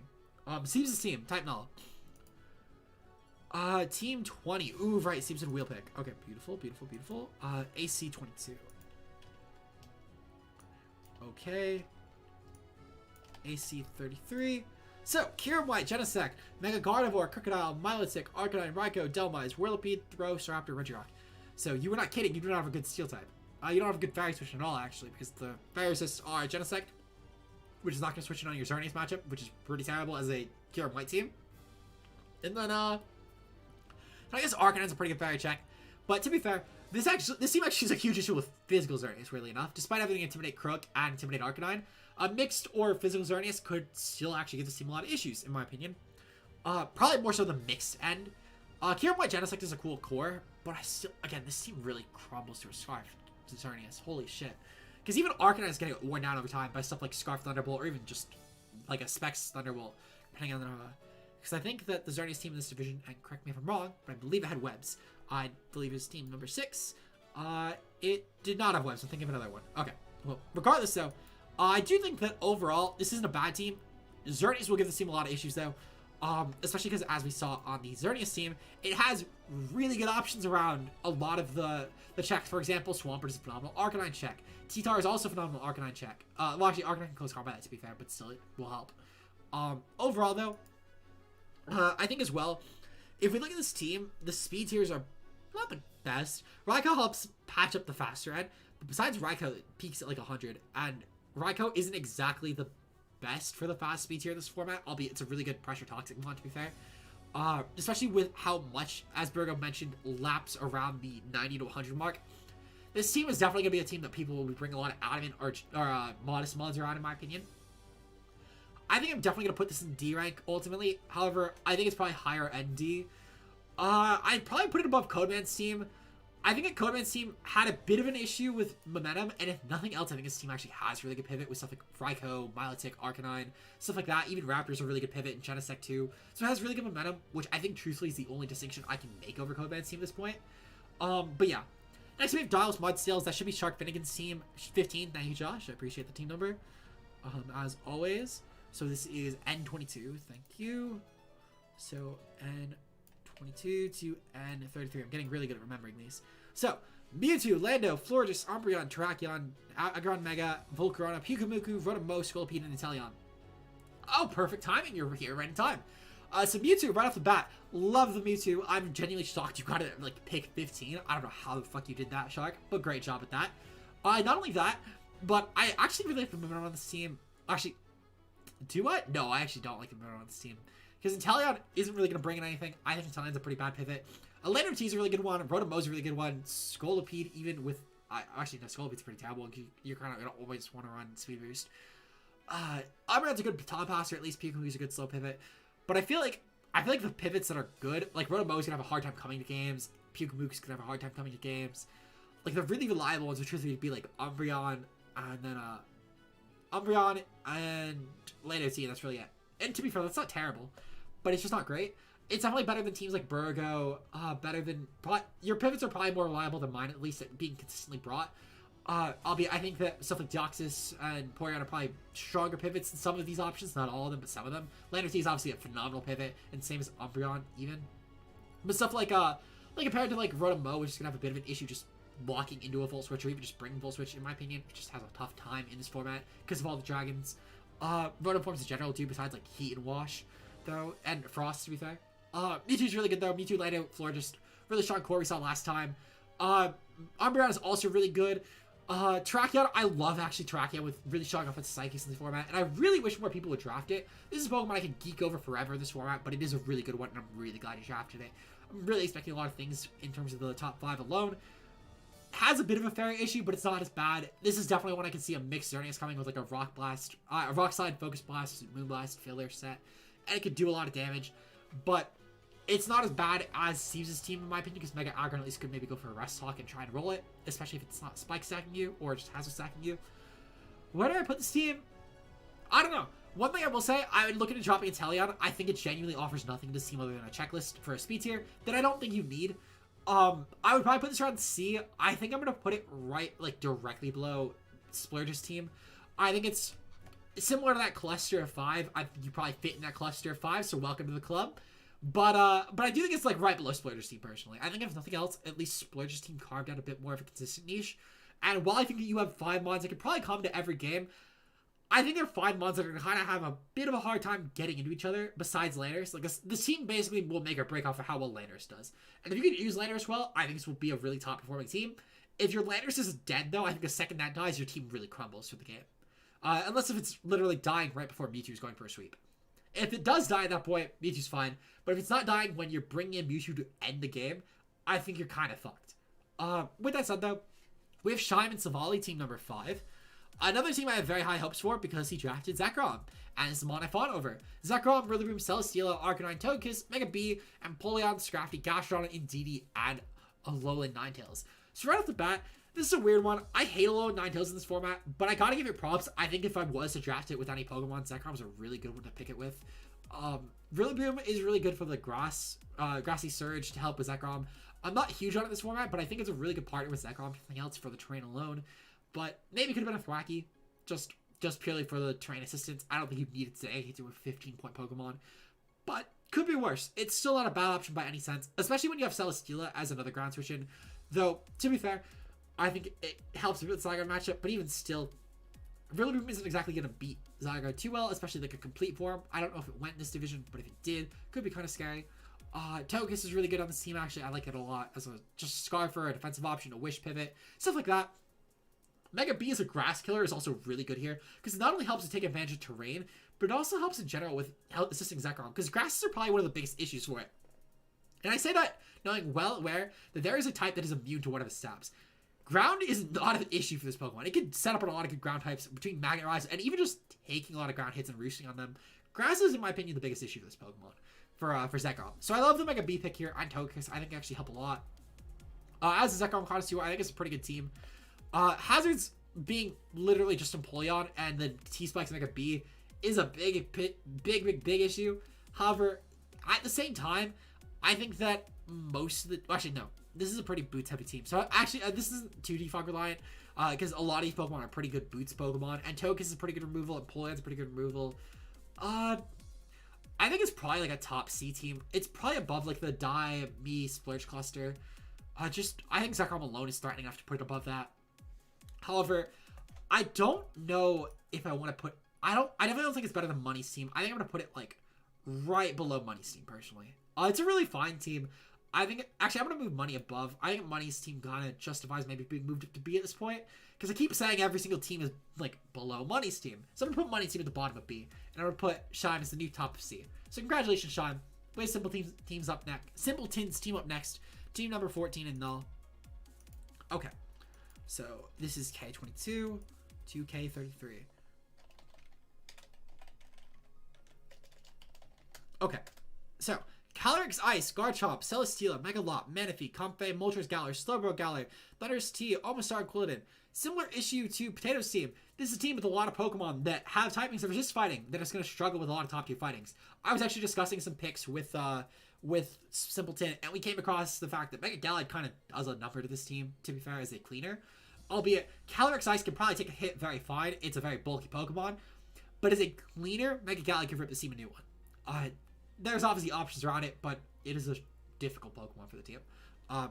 Also, stuff like a Mega Medicham could put a lot of issue on this team. But again, there are options around it. Patmax picks, I'll look into it later. I'll be honest, I'm too focused on finishing this. We're almost done. In general, the team, I kind of wish that the Simpleton did a bit of a better job maybe drafting a secondary Trick Room Sweeper in case if Callie went down. Because barring Slowbro Galar, if Trick Room ever did disappear, the team kind of relies on Telly being the next best sweeper, or even just the next best Pokemon to come in Trick Room, which is a bit problematic for opposing Trick Room options. Things like Room Service Magearna could be a bit of an issue for this team, actually, especially taking advantage of Trick Room. That could be a terrifying option for this team. So, is Nishoba missing? Oh, fuck, yeah, I think Nishoba's missing.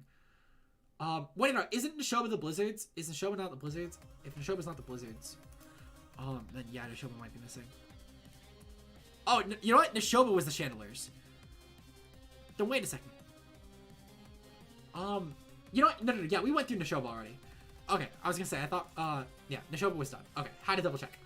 Anyway, so in terms of Simpleton's team, I think that opposing Trick Room and Mega Galliard are the two biggest issues here. Because unlike with the other Calyrex team, like Ollie's team, I think this is a bit more tricky to really justify running Trick Room Everon, because I think it could end up actually back by in certain matchups. There's not a lot, to be fair, but as I said, Bakirna's a big one. Ultimately, still a fine team. Bit unimpressive for Cali, but to be fair, I think Cali's arguably an unimpressive Pokemon. I'd probably put it right below the Orin cluster, the general cluster. I'd probably put it like literally right below that.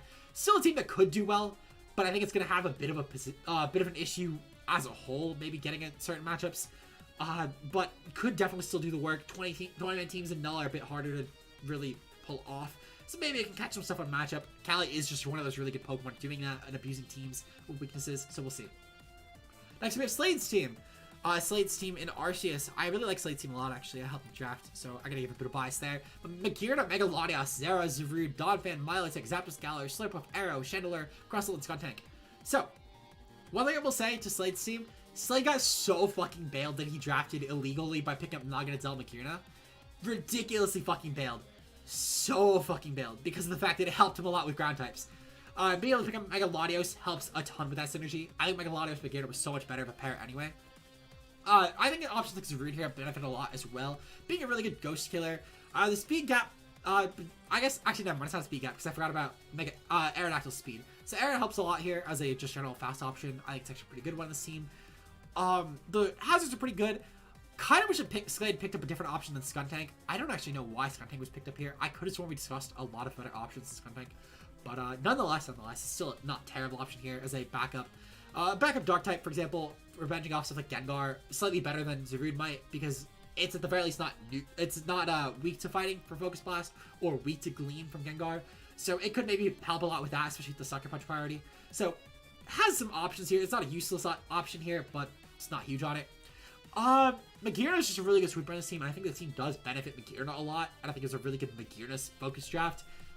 Albeit, I think it's just kind of middling as a team. I'd probably put it in the higher end of B, though, to be fair. Probably like above Nishoba's team. I'd probably put it right below Blood's. I think Blood just has a bit more of an immediate presence to his team. But Slade definitely is a good team. I would say that Slade is a team that definitely, while it has a lot of unimpressive Pokemon, I think the top ones can carry it. The momentum's really good with stuff like Milotic, Zarude, Zera, Zapdos, Galar. It has a lot going for it, specific counter matchups, but we'll have to see. Ultimately, I think it's just a team that really benefits Bakirna, and Bakirna just has such a good presence at reversing teams. It'll be carried off of that. Stanny's team, Titanal, my personal coach, who I'm betting on wins the season. Mostly just based off of team and player skill alone. I don't think Stanny has the best team in the division entirely, but Stanny has one of the best teams, so we'll see. So Stanny has Mega Scizor, Koko, Hydra, Storax, Infernape, Vaporeon, Tornadus, Amoonguss, Lunala, and Mudsdale. What I will say first, I don't know why the fuck Stanny did not just last on Lunala. He had it clinched. He knew what Esther's Uber was going to be. Stanny, that was a misplay on that part. Right there. Huge misplay. Mega Scizor, Koko, Lunala is a terrifying core, especially when you throw in Hydra that. Those are 4 Pokemon that are very impossible to get together, and somehow Stanny did all 4.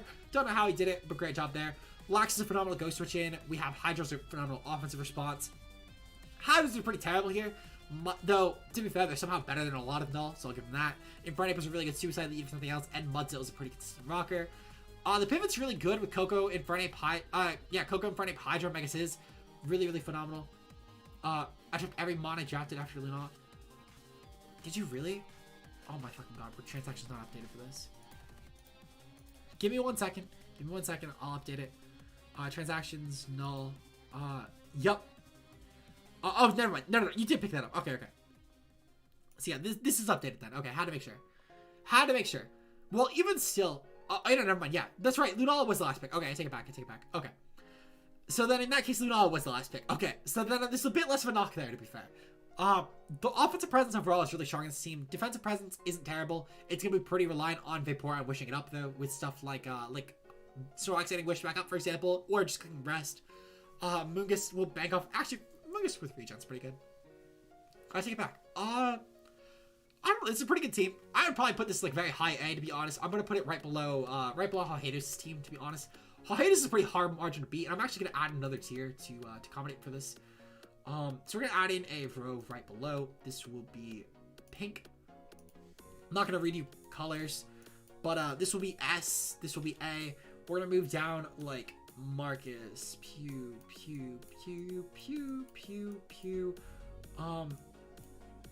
Yeah, I'm gonna put it like that. I don't know how it was before, but I'm gonna put it like that now. Just because they're pretty interchangeable. And I'm gonna move down Rin's team as well to regular S. This will now be S+. I'm also gonna move down Fran's team from S+ to S. I think these teams are ultimately probably the peak, in my opinion. I'm also gonna move down Brown's team, actually. Actually, no, I'm gonna put Brown's back up. I like Brown's team a lot. It's really fucking good, I think, in my opinion. Too bad that Brown's gonna choke, but I think Brown is a really good team. Next up, we have the mind-blowing Mimikyus with Strange Name. Now, I will say I'm very disappointed Strange made some drops, albeit I get to play a thing, and I get that not everyone can play the same sort of teams. But I do think that this Strange Name has still a not bad team, better than last season for sure. With Rayquaza, Sizz, Ashgren, Terrakion, Mega Venusaur, Latias, Heliolisk, Aromatisse, Crook, and Chandelure. It's actually a pretty strong team in my opinion. Overall, Right Mega Sizz Gren is a very cool core. Terrakion's a really good ice killer for this team.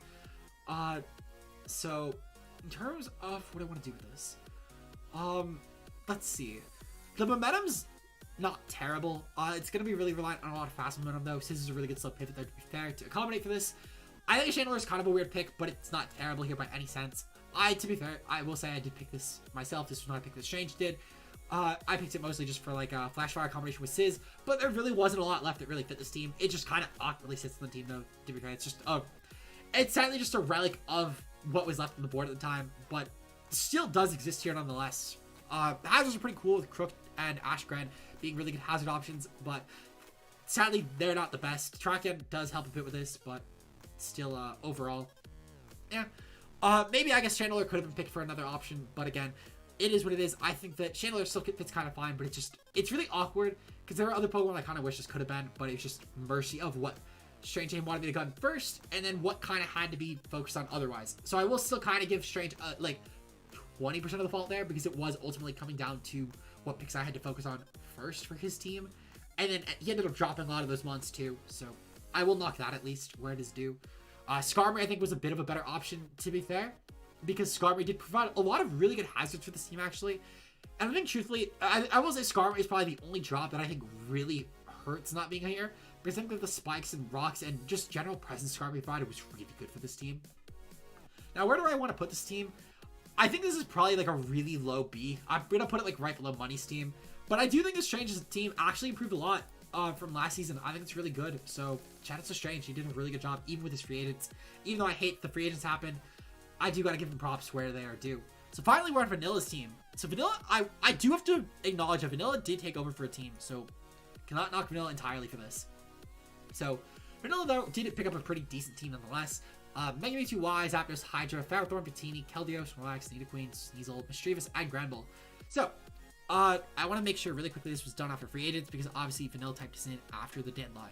So, Snorlax, okay, so this is updated. Beautiful. Okay, I figured Josh did update it nonetheless, or someone did, but had to double check. So yeah.